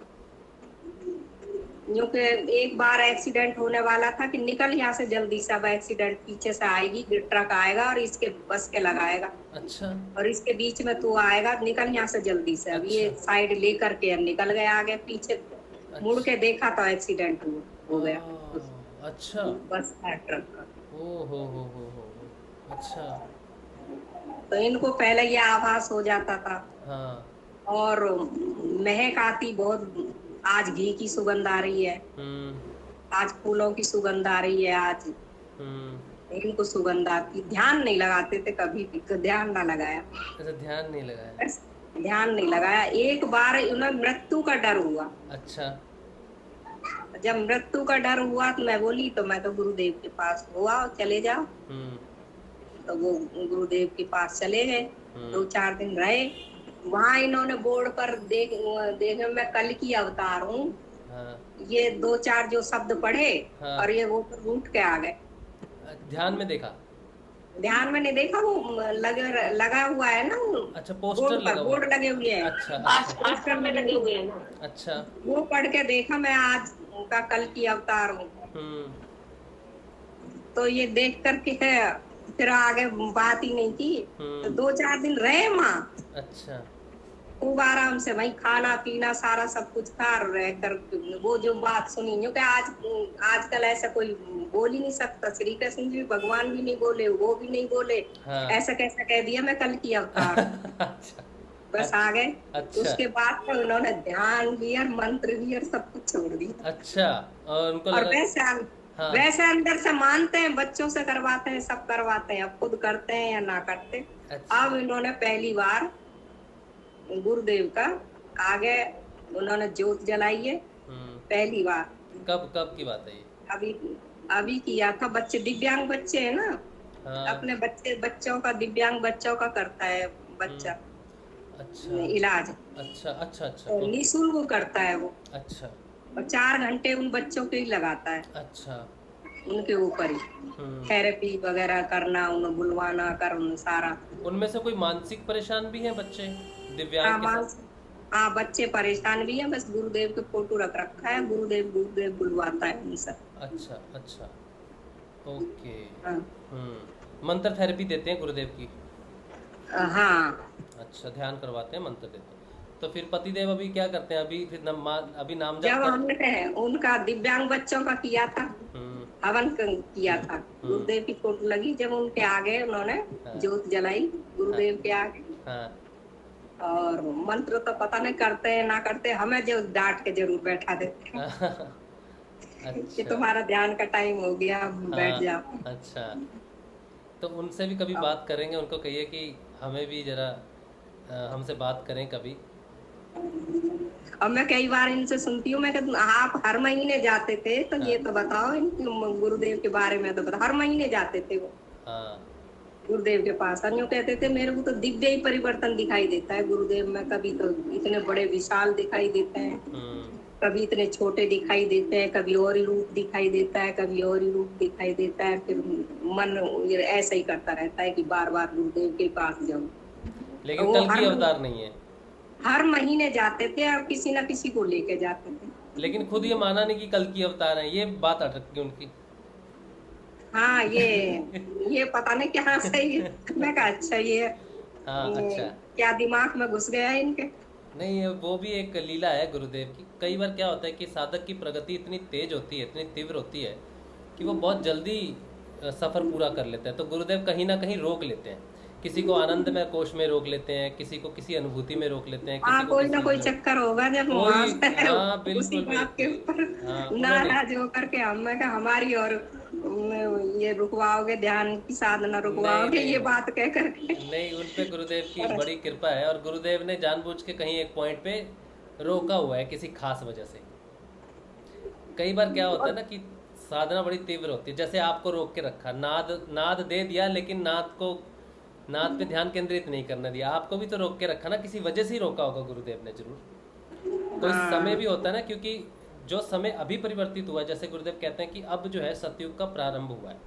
इससे पहले जो परिवर्तन होते हैं, तो उस समय परिवर्तन जब साधक में एक्चुअली होने लगता है, तो बाहर की जो तामसिक शक्तियां हैं ना, वो प्रभावित हो जाती हैं बहुत ज़्यादा। तो गुरुदेव को मालूम था कि ये समय लड़ाई का समय है, वो कर रहे हैं लड़ाई, लेकिन इस समय साधकों को उस लड़ाई में नहीं शामिल करना चाहते, वो खुद लड़ते रहे उस चीज़ से। और जब वो समय परिवर्तन होने का समय आया, जब उन्होंने अपने शरीर को त्यागा, तब वो समय भी एक समय की भी हमारी है ना कि एनवायरनमेंट हम पे बड़ा प्रभाव डालता है। तो ऐसे बहुत सारे साधक हैं जिनको गुरुदेव ने एक पॉइंट पे लेके जाके वहाँ सिर्फ रोका हुआ है किसी वजह से। अभी ये बदला है 2020 से जो शुरू हुआ, सतयुग का जो हाँ, प्रारंभ इसके हुआ। बाद ही ज्यादा परिवर्तन आया है। हाँ, तो ये सारा गुरुदेव की लीला की वजह से आपको रोक के रखा हुआ है। ये इसमें आपकी कोई गलती नहीं, आपके पति देव की कोई गलती नहीं है, ये साधना का हिस्सा ही है। लेकिन फिर भी अपने पति से बात करवाना बहन जी एक बार, उनको भी लाना सेशन में। उनसे बात करवाना, हम यही बात उनको भी बताएंगे कि आप पे गुरुदेव की बड़ी भैया कृपा पता है। नहीं क्यों भैया जी, जब कोई गुरुदेव की बात करता है ना, चाहे कितना भी टाइम हो जाए, ये लगता है बस सुनते ही रहो, सुनते ही रहो, सुनते ही रहो। हाँ, वाकई बिल्कुल, ये उन्हीं का सत्संग है ना, उन्हीं की तो बात है। तो ऐसी लीलाएं तो सुनने को हम सब तरसते हैं। बहुत बहुत ही बहुत बढ़िया। तो उनको अब साधना हाँ सब बढ़िया चल रही है अब तो। हाँ, तो एक बार आप उनको, उनका नाम क्या है आपके उनका पास? है अरविंद गोस्वामी। अरविंद गोस्वामी। कभी उनसे कहिए कि हम सब ने गुजारिश की है कि आएँ और हमसे बात करें, संडे हो सके, अगर संडे छुट्टी रहती है, उनकी छुट्टी रहती है, कब उनकी काम करते हैं? नहीं, रिटायर। अच्छा, रिटायर। आयुर्वेदिक, हाँ आयुर्वेदिक के। आप डेली डेली एक दो बार बताया करो मुझे। तो संडे को अगर हमसे बात कर सके, हमारा थोड़ा मार्गदर्शन कर दें, गुरुदेव कैसे थे, जाते थे, क्या क्या गुरुदेव कहते थे, क्या क्या अनुभव थे, तो बड़ा हमारे लिए बहुत, हमारे बड़ा उद्धार का काम होता है। वो सामने नहीं आएंगे, मुश्किल है उनका सामना आना। आप हमें गुरुदेव नहीं का पता नाम कि ले, आप गुरुदेव को हम याद कर कई लें। बार आप पूछते रहते हैं, मैं कहा अब छोटे छोटे बच्चे भी हैं, पोते भी हैं, उनके सामने बताओ ना क्या क्या देखा आपने वहाँ। हर महीने जाते थे, क्या करते थे? बस चुप लगा जाते हैं, कुछ बोलते नहीं। हाँ हाँ, अच्छा, चलिए हमारी तरफ से एक बार रिक्वेस्ट करना कि हम लोग सब मिलके ध्यान करते हैं गुरुदेव का और सत्संग करते हैं। तो सत्संग में हमें गुरुदेव के बारे में कुछ कथाएं सुनने की इच्छा होती है, कुछ उनके बारे में जानना चाहते हैं। तो हम तक अगर पहुंचेगा तो गुरु इच्छा से बहुत बड़ा, हमारे लिए बड़ी सम्मान की बात होगी और बड़ा हर्ष होगा हमें। ये बड़ी बड़ी महत्वपूर्ण चीज़ें हैं जो आपने बताई हैं अभी तक, गुरुदेव कैसे रक्षा करते हैं। साधक सोचते हैं मेरे साथ गुरुदेव है कि नहीं है, तो आपने जो बातें बताई हैं वो कितनी बड़ी बातें हैं। किसी गुरुदेव साधक तो हमेशा साथ रहते हैं। मैं गाड़ी में जाती थी तो गुरुदेव दौड़ लगाते थे। मैं यूँ कहती, गुरुदेव इसमें बैठ जाओ ना गाड़ी में, साथ साथ की दौड़ लगा रहे हो। हाँ साथ दौड़ लगाते, बैठते नहीं था गाड़ी में। कौन सी गाड़ी, 4 चक्का ना 2 चक्का? टेम्पू ना चार में। 4 चक्का? जब भी गाड़ी में मैं बैठ करके कहीं जाती तो दौड़ लगाते गुरुदेव। अच्छा, हाँ, स्पष्ट आंखों से दिखाई देते, हाँ, दौड़ लगा रहे हैं। और मैं ये सोचती ना, गुरुदेव इतनी कितनी रक्षा मेहनत करते कर हैं रहे आपकी। हैं, हाँ दौड़ लगा रहे हैं, ये नहीं है इसके बहन जी, अंदर शरीर छोड़ने के बाद, हैं? शरीर छोड़ने के बाद? नहीं, शरीर छोड़ने से पहले। अच्छा अच्छा। शरीर छोड़ने के बाद मैं गई थी उनके उसमें पलाना। अच्छा, पलाना में गई हुई थी। वहाँ के गांव से लोगों से पूछा, मैं के जब बोले हमें तो पता ही नहीं है। मैं के दिया तला अंधेरा, हाँ, तुम्हारे लोगों को पता नहीं हुआ। गांव में होते हुए भी आपको इतना मतलब नहीं पता लगी कि गुरुदेव ही भगवान है। हाँ हाँ हाँ, तो नहीं लगी हमको। सही बात है, वहाँ लोगों को पता नहीं, आज भी नहीं पता लोगों को बीकानेर में तो। मेरे को तो नहीं रहा गया वहाँ। मैं तो गई ही हूँ और हर दीपावली हर होली का इंतजार करती रहती है। और वो पलाना से ही बात करते थे। अच्छा, पलाना ही होता। हाँ राजशिव भाई, मैंने सुना था कहीं पे कि उनके अड़ोस पड़ोस वालों को भी नहीं पता था। हाँ। और पड़ोसी में जो छोटे छोटे बच्चे थे ना, वो गुरुदेव को बताया करते थे, फिर भी वो हंस देते थे। फिर वो लोग पता नहीं कुछ अलग ही बुलाते थे। हाँ। जब वो एक्सपायर हुए ना, तब सबको पता चला, तो बोला कि वो ये तो इतने बड़े, इतने महान व्यक्ति थे। और हम लोगों तो उनको चिढ़ाया करते थे। हाँ, बच्चे तो कभी कभी उनके कुर्ते में कभी कभी ये मिट्टी भी लगा देते थे, ऐसा भी मैंने सुना है। हाँ हाँ हाँ, बस मैंने ऐसा ही कुछ सुना था। पर वो कभी गुस्सा नहीं करते थे, बस हंस दिया करते थे। हाँ, और रामू आ गया ऐसा बोल के भी हाँ हाँ, जय गुरुदेव। मैं तो मन ही मन में सोचा करती थी क्रिया कैसे करते हैं, क्या करते हैं। मैं तो गुरुदेव के उसमें सब कुछ कर लिया, सब कुछ पता लग गया कि ऐसे करते हैं, ऐसा। हाँ क्योंकि फूल चढ़ाए, अग्नि अग्नि भी दी, सारे सब कुछ किया वहाँ। अच्छा अच्छा अच्छा, क्या बात है। ऐसी बातें हमें बता, आप देखो आज आपके का पास समय दिन होता बना है, दिया आपने। कुछ एक बातें लिख लिया करो कि ये बातें बता सकते हैं, क्योंकि कभी कभी कभी याद नहीं आती चीज़ें। तो आप कभी लिख लिया करो, ये पॉइंट है, 3 4 जब इकट्ठी हो जाएं अनुभूतियाँ, तो आप ऐसी ऐसी बातें हमें बताओ ताकि हमें गुरुदेव के बारे में और ज्ञान हो। बड़ा अच्छा लगता है गुरुदेव की बातें सुनना, बहुत आनंद आता है। भैया जी जब कल बात हो रही थी ना, किसी का कोई क्वेश्चन नहीं है, तो मेरे को यही, मैंने कहा हमारा भी कोई क्वेश्चन भी नहीं है अनुभूति के लिए, भैया मना कर दे। ऐसा कोई भी नहीं है जो बताए गुरुदेव के बारे में। हाँ। वो गुरुदेव के सामने जो रहे होंगे, कोई तो होगा हमारे सेशन में। देखो गुरुदेव ने आज भेज दिया। हाँ, ये सदैव ही रहते हैं, हमेशा ही हमारे साथ ध्यान करते हैं, लेकिन वो गुरु रहते इच्छा होती है ना लेकिन कि कभी नहीं बताया ऐसा, अपने बारे में कभी नहीं बताया हाँ कि ऐसे ऐसे हमारे साथ में हुआ है। हाँ। अच्छा, एक एक हमारे साथ नए साधक जुड़े हैं, उनका वो बहुत देर से विचलित हैं। वैसे तो मैंने उनको फ़ोन पे बता दिया समस्या, लेकिन फिर भी वो बात करना चाहते हैं। मैंने उन्हें कहा था सेशन में आओ। मैं चाहता हूँ सुषमा जी आप उनकी बात सुनो और अच्छा, देखो आप उनको क्या बताते हो। वैभव, आप क्या कहना चाहते हो? कुछ पूछना चाहते थे, कुछ बात करना चाहते थे। देखिए, ये गुरुदेव से हेलो जुड़ी भाई, हुई जय हैं। गुरुदेव। हाँ, जय गुरुदेव। मैं पहले बता दूं आपको, जो हाँ हमारे साथ सर, हैं। एक्चुअली प्रॉब्लम यही है। मैं बता रहा हूँ, रुकिए। मैं ये कह रहा हूँ कि जो हमारे साथ जुड़ी हुई है साधिका, वे- इनका नाम सुषमा जी हैं और ये गुरुदेव से 95 से दीक्षित है, ठीक है। और गुरुदेव के बारे अच्छा में, अच्छा। उनके ध्यान के बारे में जानती हैं और बहुत सारे लोगों को ठीक होते हुए देखा है। आपने जो अभी सुना होगा, मुझे उम्मीद है कि आप सुन रहे होंगे क्या कह रही थी वो। हम्म। तो ये गुरुदेव की ही बातें हैं, ये सत्संग में यही रस है, यही अमृत है, ठीक है। तो मुझे उम्मीद है कि आपने सुनी होंगी बातें। आप जो अपनी परेशानी है आप बताइए, क्या परेशानी है, क्या आप पूछना चाहते सर प्रॉब्लम मेरे भाई को नहीं, प्रॉब्लम सर मुझे ही है, मतलब कि। हैं? तो आपने उस पर झूठ बोला मुझसे? सर झूठ वो बोलना ऐसा था ना मुझसे, नहीं तो मंत्र जाप हो रहा है, और ना ही अभी वो ध्यान तो कर लेता हूँ मैं, पर मंत्र जाप नहीं हो पा रहा सर। आप अपना वीडियो ऑन कीजिए, हेलो अपना वीडियो ऑन कीजिए और पूरी समस्या बताइए क्या है, पूरी बात सर, बताइए। मतलब कि मुझे भीड़ भाड़ जाने, मतलब कि सर में दर्द सा होने लगता है। भीड़ में जाने से सिर में दर्द होने लगता है? हाँ हाँ। अच्छा, और और? ये, और मतलब घबराहट होती है। डॉक्टर को दिखाया आपने? हाँ वो दिखाया था, कोई मतलब रिजल्ट नहीं आया। कोई रिजल्ट नहीं आया? डॉक्टर ने कुछ तो बोला होगा कि कोई फोबिया है, कुछ बीमारी है, कुछ तो बोला होगा। ये एग्रोफोबिया बता रहे थे। एग्रोफोबिया? तो फिर उसके लिए कोई हाँ दवाई दी हाँ। उन्होंने? मेडिसिन दी थी, उस मेडिसिन से नींद ही नींद आती है और कुछ फायदा हो नहीं रहा था मुझे। गुरुदेव भी कहते हैं वो सिर्फ दवाई देते हैं, उससे नींद आती है। और हाँ तो फिर आपको भी दिक्कत क्या है? गुरुदेव का नाम आपने सुन लिया है, वाणी सुन ली है, मंत्र सुन लिया है और ध्यान 2 समय करना है, तो इसमें क्या दिक्कत आ रही है? सर नाम, सर वो नाम जब नहीं हो पाता है। तो मैंने जो आपको बताया था कि आप ये खाओ, लौंग ले लो, लिया आपने लौंग? नहीं सर, नहीं ली। तो फिर मैंने व्यर्थ ही बताया आपको। सर ले लूंगा, मतलब वो जा नहीं पाया था ना मार्केट में।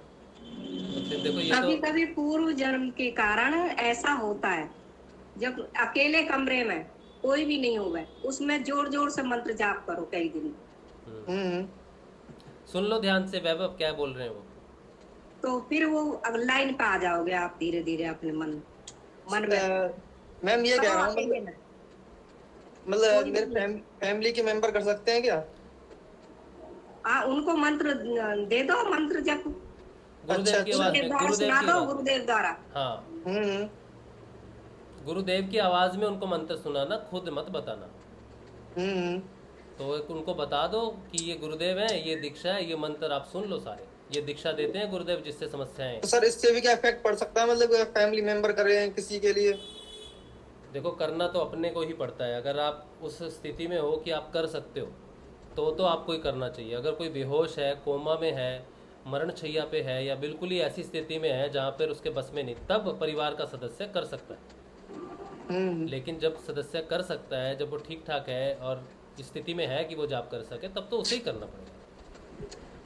आप ये सोचोगे कि अपनी मम्मी जी को दीक्षा दिला दो और कह दो कि मम्मी जी आप मेरे लिए जाप करो, तो फिर पार नहीं पड़ने वाली।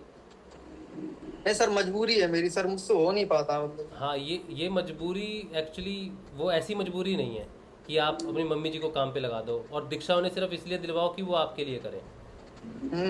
अभी आप मेरे से बात कर रहे हो ना, तो फिर बात कर सकते हो तो मंत्र जाप भी हो सकता है, यानी कि है पॉसिबिलिटी। लेकिन कोई प्रॉब्लम की वजह से आप नहीं कर पा रहे।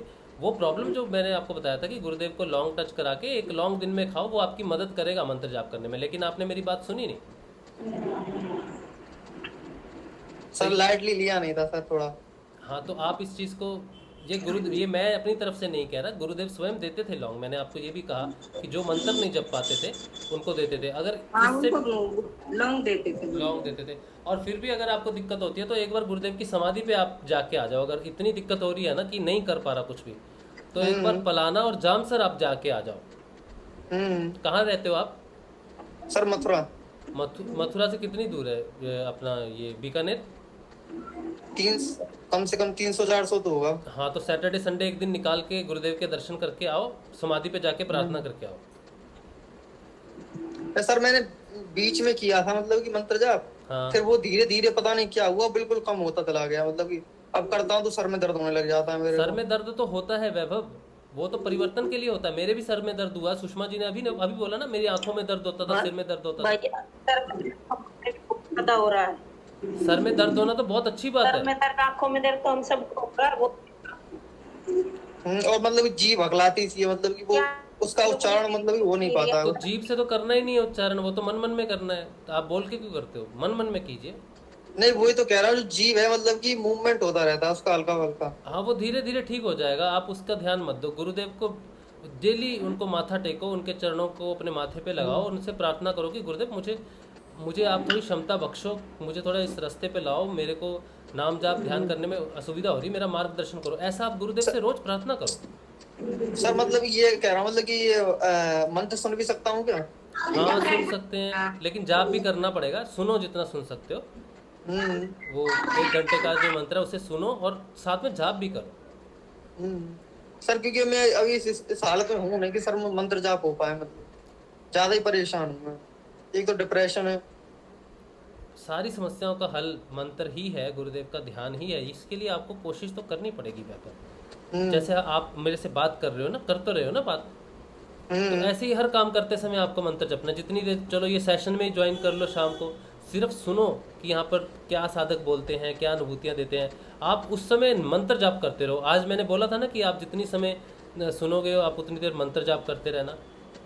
इतनी देर आप, जितनी देर हम लोग यहाँ पे सत्संग कर रहे हैं, उतनी देर अगर आप मंत्र जाप करते रहो तो भी बहुत बहुत पार पड़ जाएगी। तो भी बड़ी मन को बल मिलेगा। मन को बल देने वाली बात है, मंत्र वही काम करता है। मानसिक जाप इसीलिए करते हैं कि मन को बल मिले।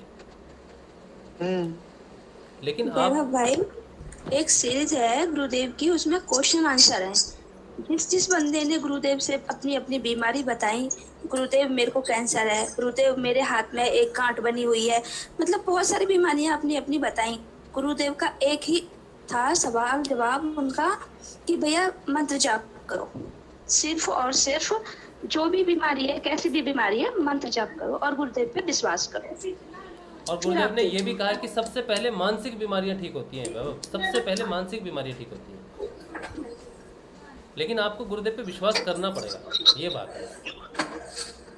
हाँ जी, हाँ जी। और YouTube पे मैंने 2 घंटे का मंत्र जाप की मुझे पकड़ में आ गई थी, तो मैंने वो सेव कर लिया। हाँ। फिर मैं सुबह उठती हूँ तो 7 बजे के ध्यान के बाद वही लगा देती हूँ। हाँ। और 6 घंटे तो कम से कम वो चलो शुरू ही रहता है। हाँ, हाँ, अच्छा। तो आपने बोला था ना कि आप मंत्र जाप की वो कैसे तो वो लगाया करो, आपने बोला था। हाँ, फिर आपने 1 घंटे वाली भेजी थी ना मंत्र जाप वाली। हाँ, हाँ। तो बस, तो 2 घंटे वाली मुझे मिल गई, तो मैंने वही शुरू कर दिया। हाँ, हाँ, हाँ, बहुत अच्छी बात है। बहुत अच्छा। उससे क्या होता है कि पहले तो नाम जप तो होता रहता, फिर भी भूल जाते बीच बीच में। वो माया ऐसी है ना कि वो कुछ ना कुछ विचार, कुछ ना कुछ अगला पिछला सब हमारे माइंड में चलता ही रहता है। तो वो क्या है कि मंत्र जप की तरफ ध्यान हमारा तुरंत ही निकल जाता है, माइंड से ही निकल जाता है। फिर वो जो मैं जो 2 घंटे वाली लगा रहती हूँ ना, तो उसके वो सुनाई देता है ना, तो फिर उसके साथ शुरू वापस मानसिक जप शुरू हो जाता है। हाँ, कितना बढ़िया बात है। वो आपने बहुत अच्छा बढ़िया रास्ता दिखाया था। हाँ जी, सब गुरु कृपा से ही होता है। ये भी मैं नहीं कहता हूँ, लेकिन अभी बात यह है कि आपका तो विश्वास है गुरुदेव में, वैभव को विश्वास नहीं हो रहा। ना, सबसे पहले सबसे मंत्र जाप से भी ऊपर तो पहले गुरु पे ऊपर विश्वास करना। बस गुरु पे विश्वास करेंगे तो सब फिर अपना आप मिल जाएगा रास्ता। वैभव की समस्या जो है वो ये है कि उनका प्रश्न ये है कि मंत्र कर पाएगा, मंत्र कर पाएगा, मंत्र कर पाएगा। उनकी समस्या ये है कि मंत्र में दम है कि नहीं है। मैं उनको कहता हूँ भाई मंत्र छोड़ो, पहले गुरु में निष्ठा पक्की करो कि गुरु में दम है कि नहीं। ये प्रश्न होना चाहिए कि गुरु में दम है। गुरु से ही तो मंत्र है, गुरु है तो मंत्र है ना, नहीं तो हमारे पास क्या है, कुछ भी नहीं। वो गुरु जो थे वो तो शरीर थे, पर आध्यात्मिक ऊंचाई इतनी थी कि कहते हैं ना कि अनंत कोटि ब्रह्मांडों का मालिक, अनंत कोटि ब्रह्मांड का मालिक। तो ये तो एक पृथ्वी है, हमारे जैसी तो दरिया किनारे की रेत में जो कण है ना, उतनी दुनिया है ऊपर। तो ऐसे ही तो वाक्य थोड़ा आया कि अनंत कोटि ब्रह्मांड का मालिक, अनंत कोटि। अनंत कोटि यानी कि करोड़ों, कोटि यानी करोड़ों, अनंत कोटि करोड़ों नहीं, करोड़ों अब्बज के भी ऊपर जाती है। वहाँ ऊपर इतनी दुनिया है और उसके ऊपर परम धाम है। तो मैंने तो बोला था ना कि मुझे परम धाम जाना है, तो मैंने तो सब गुरुदेव को सौंप दिया कि मैं आपके शरण में आई हूँ, अब परम धाम ले जाना वो आपकी जवाबदारी, मेरी जवाबदारी से तो मैं मुक्त हो जाती हूँ, मुझे तो बस वहीं पे जाना है। हाँ। जय गुरुदेव। जय गुरुदेव। तो पहले गुरुदेव पे विश्वास होना बहुत जरूरी है। मंत्र, अगर ये हमारी समस्या है कि मंत्र काम करेगा कि नहीं करेगा, तो मंत्र काम नहीं करेगा, फिर मंत्र काम करने वाला नहीं। अगर हमारी पूरी श्रद्धा गुरुदेव पे है कि गुरुदेव मुझे पार लगा सकते हैं और मैं गुरुदेव को झुकूं, तो मंत्र अपने आप काम करेगा, फिर मंत्र काम करेगा। अगर सिर्फ मंत्र ही चाहिए और गुरुदेव नहीं चाहिए, तो फिर ये तो बात बनती नहीं, क्योंकि सूरज के बिना सूरज की रोशनी किसी काम की नहीं, और सूरज है तो रोशनी है, और सूरज नहीं तो रोशनी भी नहीं। तो पूरा यकीन गुरुदेव पे करके रखो, और कोई भी समस्या है तो गुरुदेव को सुबह शाम उस चीज़ के लिए पहले प्रार्थना करो, क्योंकि शुरुआती तौर पे प्रार्थनाएं बहुत ज़रूरी होती हैं। जब आप साधना की एक स्थिति में आ जाते हो, उसके बाद अपनी इच्छा पूर्ति के लिए प्रार्थनाएं नहीं करनी चाहिए, इच्छा पूर्ति की प्रार्थनाएं नहीं करनी चाहिए, लेकिन साधना में आने वाली मुसीबतों से आपका मार्गदर्शन हो, ऐसी प्रार्थना गुरुदेव से करनी चाहिए। इसमें तब खर्चा नहीं होता, तब खर्चा तब होता है जब आप अपनी इच्छा पूर्ति में फंस जाते हो, स्वार्थ में प्रार्थनाएं करनी शुरू कर देते हो, और साधक को पता नहीं चलता, कई सालों तक पता नहीं चलता कि वो गुरुदेव से प्रेम करता है, बहुत सब कुछ करता है, लेकिन स्वार्थ को कभी भी समझ ही नहीं पाता कि क्या है, कहाँ से आता है स्वार्थ, क्योंकि डेफिनेशन नहीं पता स्वार्थ की, कि स्वार्थ की डेफिनेशन क्या है। तो ये समस्या है एक्चुअली कि गुरुदेव पे जब डिपेंड हो जाते हैं तो उन पे सब कुछ छोड़ देना, ये एक महत्वपूर्ण समय है साधना का, जब हम छोड़ देते हैं कि गुरुदेव पतंग हमने छोड़ दी, अब देख लो, कटेगी तो कटेगी, फटेगी तो फटेगी, चढ़ेगी तो चढ़ेगी, जो भी होगा पतंग के साथ उसकी रिस्पॉन्सिबिलिटी आपकी है। मैंने तो अपने हाथों से डोर छोड़ दी। तो ये आने में समय लग जाता है, और कई चीज़ें हैं, अलग अलग तरह के साधक हैं और अलग अलग तरह की उनकी भ्रांतियां हैं गुरु के प्रति, साधना के प्रति। तो सबसे महत्वपूर्ण गुरुदेव है, आप गुरुदेव को पकड़ लो, सब ठीक हो जाएगा, सब सॉल्व हो जाएगा। चलिए, बहुत बढ़िया रहा आज का सेशन। सुषमा जी, हमारी प्रार्थना है कि आप अपने हस्बैंड से ज़रूर कहें, उनसे कि मिस्टर गोस्वामी से कहें कि वो आएँ किसी दिन और हमें गुरुदेव के बारे में कुछ बातें बताएं। एक सत्संग हो जाएगा एक तरह का, उनके लिए भी हमारे लिए भी, तो बड़ा लाभ होगा सबको। चलिए, अब YouTube पे थोड़ा देख लेते हैं अगर किसी को कोई प्रश्न है। वैसे तो एक गुरु भाई का एक प्रश्न है मैं देखता हूँ अगर मैं उसे ले सकता हूँ तो।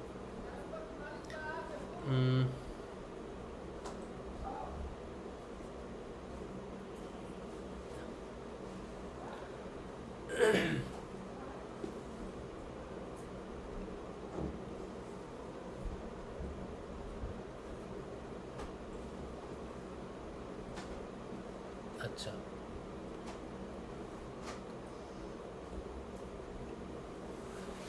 उसके बाद अर्नब चतुर्वेदी जी कह रहे हैं कि भाई जी मेरे एक आई क्लोज हो जाती, मुंह टेढ़ा हो जाता है। ध्यान में आई खोलने की कोशिश की हाथों से, जब भी नहीं खुली, काफ़ी आंसू निकले, 20 मिनट में खुली। तो ये क्रिया है अर्नब जी, बढ़िया क्रिया है। अगर आंखें अपने बंद हो जाती है, वो गुरुदेव कहते हैं ना कि ना तो आप ये क्रियाएं कर सकते हो ना इन्हें रोक सकते हो। तो कोई क्रिया होगी आपकी, और आंसू आना, रोना भी वैसे तो क्रिया है, आंसू आना भी क्रिया है। आंखें बंद हो गई, 20 मिनट तक नहीं खुली, एक आंख नहीं खुली, तो जरूर कोई क्रिया होगी। ये बहुत अच्छी बात है कि आपको ऐसी अद्भुत क्रिया हुई है। भावना नेवल जी कह रहे हैं घर पर अगर लौंग नहीं है तो पानी रख लो। गुरुदेव को पानी टच करा के भी मेरे ख्याल से पानी पी सकते हैं, ऐसा शायद है कुछ। लेकिन बात यह है कि अब मैंने वैभव से बात भी की फ़ोन पे। पहले तो उन्होंने देखिए, पहले मुझसे झूठ बोला उन्होंने कि मेरे भाई को समस्या है, और अभी मान रहे हैं। मैंने कहा कि सेशन में आओ, तो सेशन में आए तो कह रहे हैं कि मुझे समस्या है। और बात यह है कि जब तक गुरुदेव पे विश्वास नहीं होगा तब तक कोई क्या कर लेगा, कुछ नहीं हो सकता। तो गुरुदेव पे विश्वास होना सबसे ज़रूरी है। मुझे फ़ोन देना जरा, मैं एक प्रश्न था एक गुरु भाई का। क्या क्लास चल रहा है तुम्हारा? एक प्रश्न है, मैं वो ले लेता हूँ, फिर अभी तो समय है हमारे पास।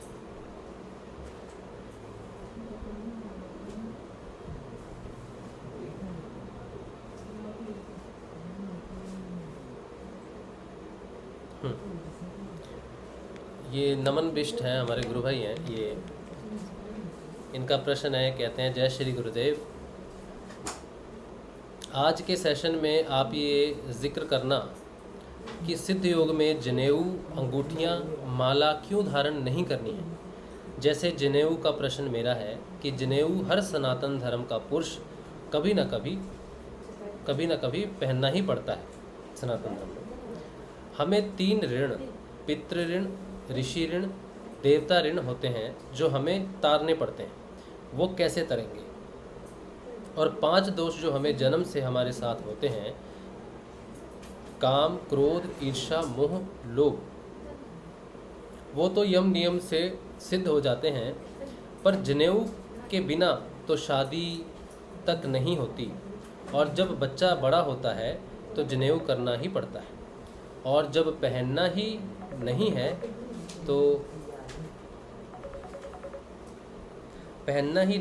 तो करना क्यों, इस बारे में जरा आज का टॉपिक। अच्छा, एक मिनट। ये प्रश्न है इनका। एक्चुअली प्रश्न ये है कि जनेऊ की बात इन्होंने कही है, मूलतः जनेऊ। वैसे तो हमारे पंडित नरहरि प्रसाद जी हैं यहाँ पर, मैं उनसे कुछ पूछना चाहूँगा। नरहरि भाई, अगर आप हो इधर सेशन में आज, तो जरा आइए, बताइए जनेऊ का पहले तो महत्व बताइए, फिर उसके बाद हम बात करेंगे सिद्ध योग की। मैं भी ब्राह्मण हूँ जाति से, जो पैदा मैं ब्राह्मण परिवार में हुआ हूँ, लेकिन मैंने जनेऊ नहीं पहना। मतलब घर में भी किसी ने, पापा जी ने नहीं पहना, मैंने भी नहीं पहना, और मुझे इसकी महत्ता पता नहीं थी। तो मेरे पिताजी को भी नहीं पता होगी, तो क्योंकि उनके माता पिता बहुत छोटी उम्र में चल बसे थे, तो वो फिर बाहर रह के उन्होंने अपना जीवन यापन किया, जितना पढ़ सके पढ़े, बाहर रहे, तो कभी परिवार मिला नहीं उनको। तो परिवार नहीं बच्चों का, तो बच्चे जब कर, बेटा इसको ले जाओ आप। तो जब परिवार नहीं मिला, तो एक बच्चा जो अनाथ की तरह पल रहा है, वो जनेऊ धारण के बारे में जानता नहीं, तो उन्होंने कभी किया नहीं। गीता वगैरह पढ़ी, और कभी हम भी नहीं, मैं भी कभी समझ नहीं पाया इस चीज़ को, जनेऊ को। लेकिन आज जब इन्होंने पूछा है, नमन ने क्वेश्चन पूछा है कि जनेऊ का क्या है बात, तो आज मैं थोड़ी इस पर बात करना चाहता था। लेकिन नरहरि भाई होते तो थोड़ा, क्योंकि पंडित हैं। हाँ नरहरि भाई, आइए जरा गूगल मीट पे जनेऊ का महत्व बता दीजिए आके।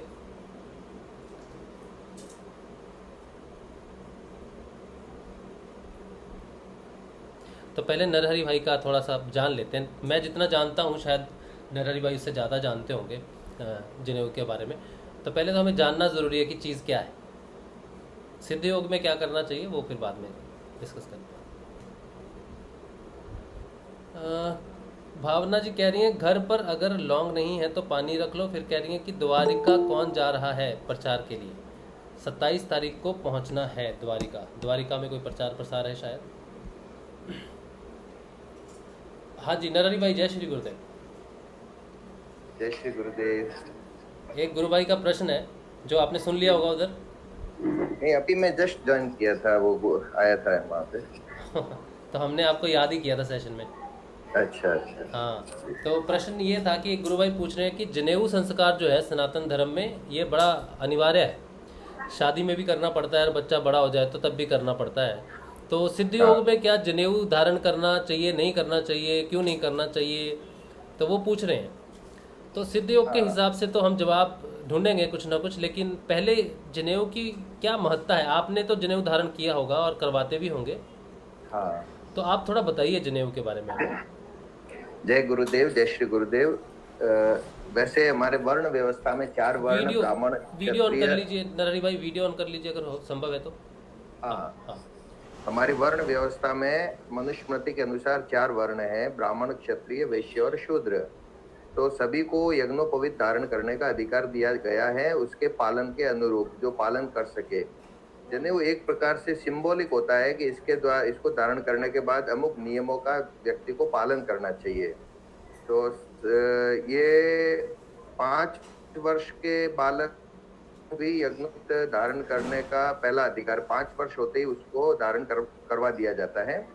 अभी हमारे परिवार में भी ऐसा है कि 5, 7, 11 वर्ष तक सभी मेरे तीनों बच्चों को भी यज्ञोपवीत धारण करवा दिया गया है।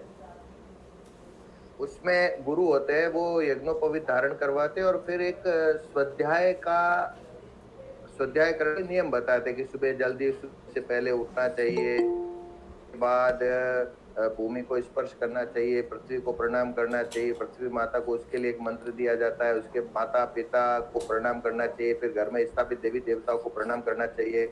और ये पूरा कंटिन्यू शेड्यूल होता है, वो उनको बताया जाता है। फिर स्नान करने से पहले भोजन को नहीं खाना चाहिए, भोजन नहीं करना चाहिए। और गायत्री मंत्र है उसका 108 बार या मिनिमम 24 बार, अब जैसे कलयुग में अभी 24 बार के टाइम नहीं है तो मिनिमम 24 बार गायत्री मंत्र का जाप करना चाहिए।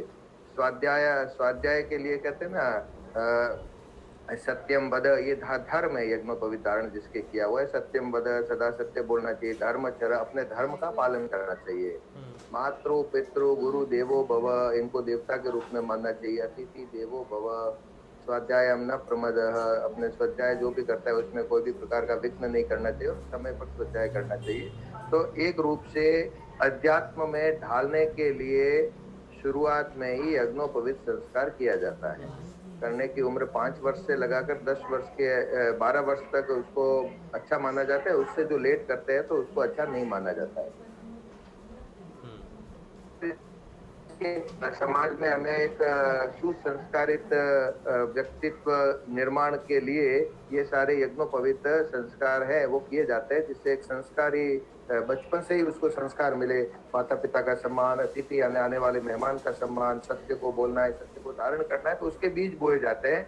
ये यज्ञोपवीत धारण करने का महत्व है। अच्छा, फिर प्रश्न है कि सिद्ध योग में यज्ञोपवीत धारण करना चाहिए कि नहीं करना चाहिए। तो इसके विषय में मैंने आज तक गुरुदेव की जो भी वाणी सुनी है उसमें गुरुदेव ने इस विषय में कुछ नहीं कहा। इतना जरूर कहा है कि गायत्री की सिद्धि की तब ब्राह्मणों ने मुझे यज्ञोपवीत धारण करवाया और मैंने वो उस मंत्र को विधिवत किया था। यानी कि गायत्री सिद्धि का एक यज्ञोपवीत धारण करना एक भाग है।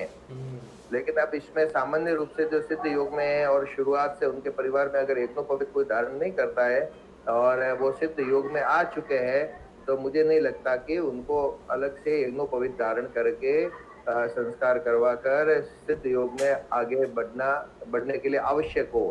मेरी जानकारी में ऐसा नहीं है। सामान्य रूप से जो अगर सिद्ध योग में नहीं है और वर्ण व्यवस्था के अनुसार अपने धर्म का पालन करते हैं तो यज्ञोपवीत धारण कर सकते हैं। तिलक है, शिखा है, यज्ञोपवीत है।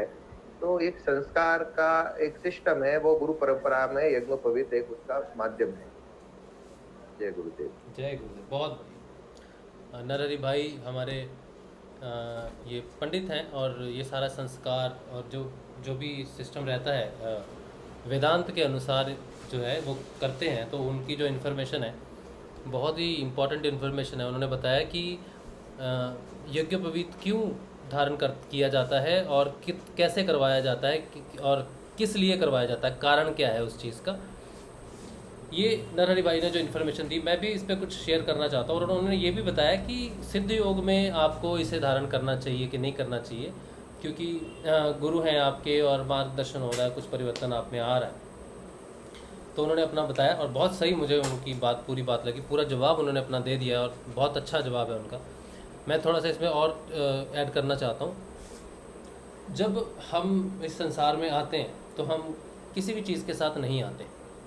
तो सबसे पहले हम अपने शरीर के साथ जब इस दुनिया में आए हैं तो शरीर की एक व्यवस्था है।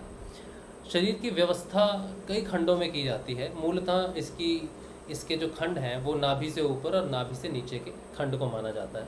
नाभि के नीचे के जो खंड है, जो नाभि के नीचे का हिस्सा है, उसे अपवित्र इसलिए माना जाता है क्योंकि मल मूत्र जो है वो त्याग जो होता है वो नाभि से नीचे के अंगों से होता है। और इससे ऊपर का अंग जो है इसे स्वच्छ अंग माना जाता है। और एक साधना के लिए जब असेंड करते हैं इसीलिए हम नीचे से ऊपर उठते हैं, क्योंकि हम अपवित्रता से पवित्रता की तरफ उठते हैं। तो जब शरीर हमने धारण किया तो इस खंड के साथ धारण किया कि शरीर के कई हिस्से हैं जिनमें हमें अपनी चेतना को रखना चाहिए। तो जब मनुष्य इस धरती पे आया, उसने अपने शरीर का अध्ययन किया, तो उसने शरीर के अध्ययन में पाया कि मुझे अगर परमात्मा देखना है, तो परमात्मा से मिलना है या परमात्मा की लय में रहना है, तो मुझे कुछ नियमों का पालन करना है। तो उन्होंने इस अध्ययन से पाया कि मेरे शरीर में कुछ महत्वपूर्ण अंग हैं। उन अंगों को मुझे हमेशा किसी न किसी चीज़ से याद रखना है कि मेरे ये अंग किसी कार्य के लिए हैं या इन अंगों का संबंध किसी चीज़ से है। तो उन चीज़ों को मैं अगर पवित्र रखूं या फिर उन चीज़ों का मैं ध्यान रखूं, उन आदर्शों का मैं ध्यान रखूं, तो मेरी चेतना हमेशा ऊर्ध्वमुखी रहेगी। तो ऊर्ध्वमुखी रहेगी तो उसके लिए एक पूरा व्यवस्था होती है। जैसे यम है, यम और नियम अगर आप देखोगे तो यम और नियम में कुछ नियमों की पालना के बारे में कहा गया है। यम और नियम में अगर आप देखो 5-5 अंग हैं उसके।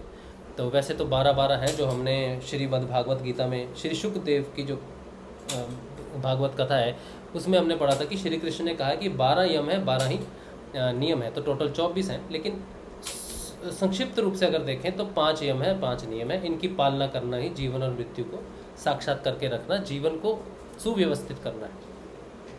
तो जब हम यज्ञोपवीत धारण करते हैं तो उसमें बड़ी ही जो मेजरमेंट होती है वो पूरी शरीर की ही मेजरमेंट होती है। जैसे उसमें जो उसकी लेंथ होती है वो उतनी होती है जितनी आपके शरीर की लंबाई है। और शरीर की लंबाई जो है वो अंगुष्ठ के गोलाई से या लंबाई से मापते हैं, जो 96 टाइम्स कहते हैं कि होती है।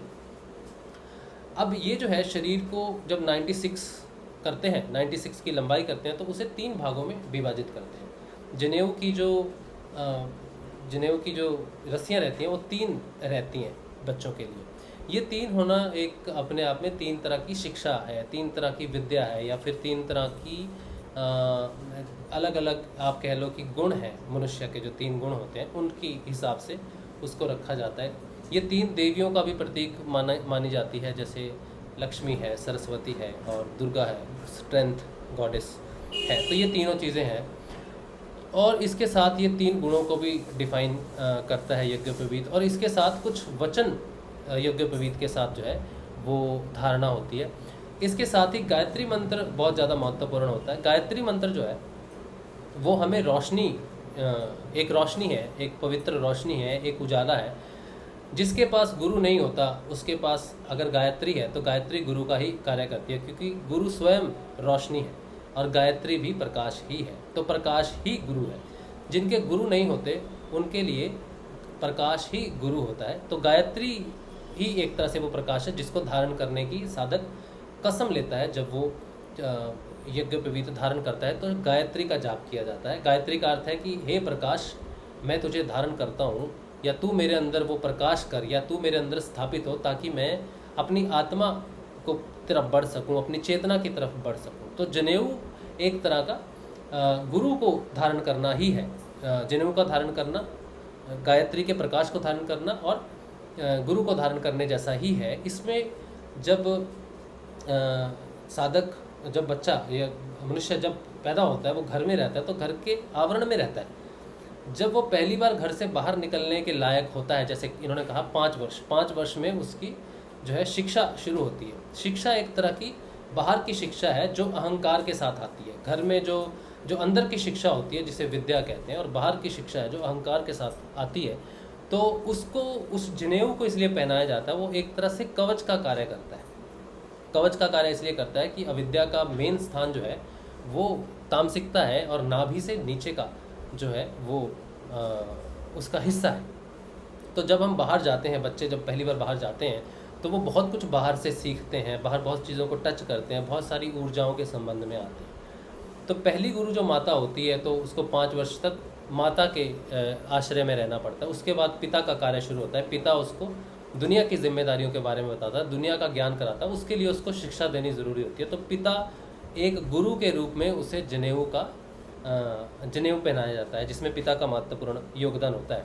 यहाँ पर पिता उसका गुरु की तरह होता है, और पिता से प्रॉमिस करता है बच्चा कि मैं बाहर जाऊँगा तो मैं इन नियमों का ध्यान रखूँगा, जब मैं शौच करूँगा तो मैं अपने आप को जो है सेफ कर लूँगा, सेफ्टी रखूँगा, ताकि मुझे शौच करते समय जो नीचे का हिस्सा है जो अपवित्र है वो उस अपवित्रता के कारण मेरी जो चेतना है वो नीचे ना आ जाए। इसलिए मैं जनेऊ से अपनी चेतना को बांधता हूँ और उसको ऊपर उठाता हूँ, जो कि वो फिर नाभि से ऊपर जनेऊ आ जाना चाहिए। जैसा जहाँ तक मुझे पता है, जब आप उसे कान पे रखते हो, राइट ईयर पे रखते हो, तो वो जनेऊ नाभि से ऊपर उठ जाता है, यानी कि नाभि से ऊपर के भाग में शरीर के वो आ जाता है। इसी तरह से जब वो बाहर बात करता है, जैसे सत्य की धारणा है जैसे सत्य की धारणा है या फिर कोई काम करना है, वो मन से साफ रहना है, विचारों से साफ रहना है, तो वो जनेऊ एक तरह से उसको स्मरण करवाता है। जनेऊ हृदय के ऊपर से होता हुआ टेढ़ा होता हुआ आता है, यहाँ से पूरा टेढ़ा आता है, तो वो मेजरली मुख्य अंगों को कवर करता हुआ आता है। स्पेसिफिकली हृदय के ऊपर में जनेऊ पहना जाता है। जनेऊ के ऊपर, हृदय के ऊपर रहने से वो जिस बात की हम बात करते हैं कि जो मेन व्यवहारिक दृष्टिकोण है सनातन धर्म का, जो विष्णु जिसकी व्याख्या करते हैं, जो हम भजन सुनते हैं, वैष्णव जन तो तेने कहिए पीड़ पर आई जाने, जो इसमें जितने भी स्टेंजेस हैं, जितने भी शब्द इस भजन में दिए गए हैं, वो सारे के सारे हृदय को कोमल, निर्मल और स्ट्रेंथ देते हैं। जनेऊ को उसके ऊपर रखने का अर्थ है कि मैं अपने इस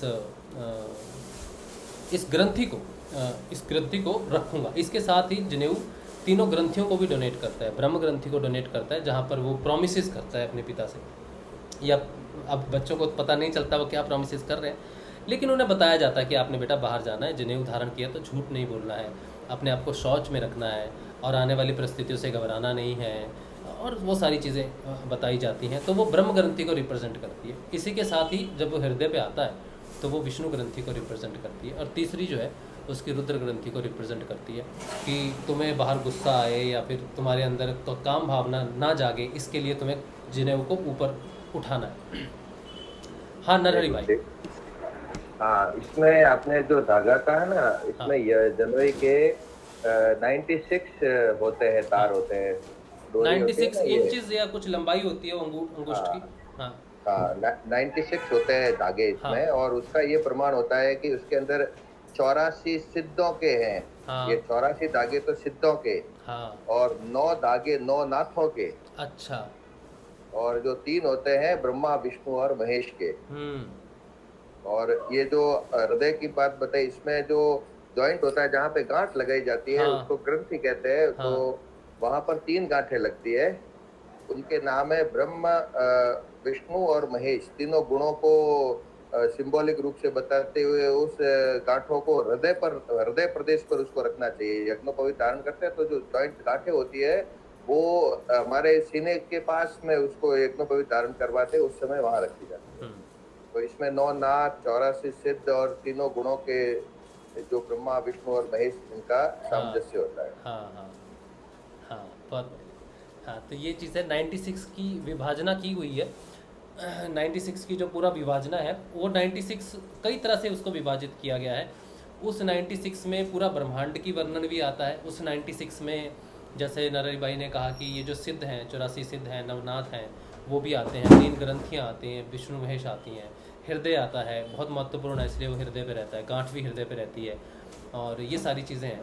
तो जनेऊ जो है ये पूरी तरह से एक कवच का काम करता है मनुष्य को, कि वो उसकी चेतना हमेशा ऊर्ध्वमुखी रहे। मेन जो पर्पज़ है जनेऊ का, ये तो सारा चलो ज्ञान है, वेदांत है, वेद है, ये सारा ज्ञान है, लेकिन मूल पर्पस जो रिक्वायरमेंट जैसे कहते हैं ना कि क्यों चाहिए, वो ये था कि हमारी चेतना जो है वो नाभि से ऊपर रहे, मतलब हमेशा ऊर्ध्वमुखी रहे। जनेऊ चेतना को ऊर्ध्वमुखी रखता है, अधमुखी नहीं रखता, मतलब नीचे के नहीं रखता। तो अगर चेतना ऊर्ध्वमुखी होगी तो बच्चा आगे बढ़ेगा। इसको कहते हैं जनेऊ धारण करना, मोक्ष की तरफ बढ़ना है, मुक्ति की तरफ बढ़ना है, क्योंकि मोक्ष और मुक्ति ऊपर है।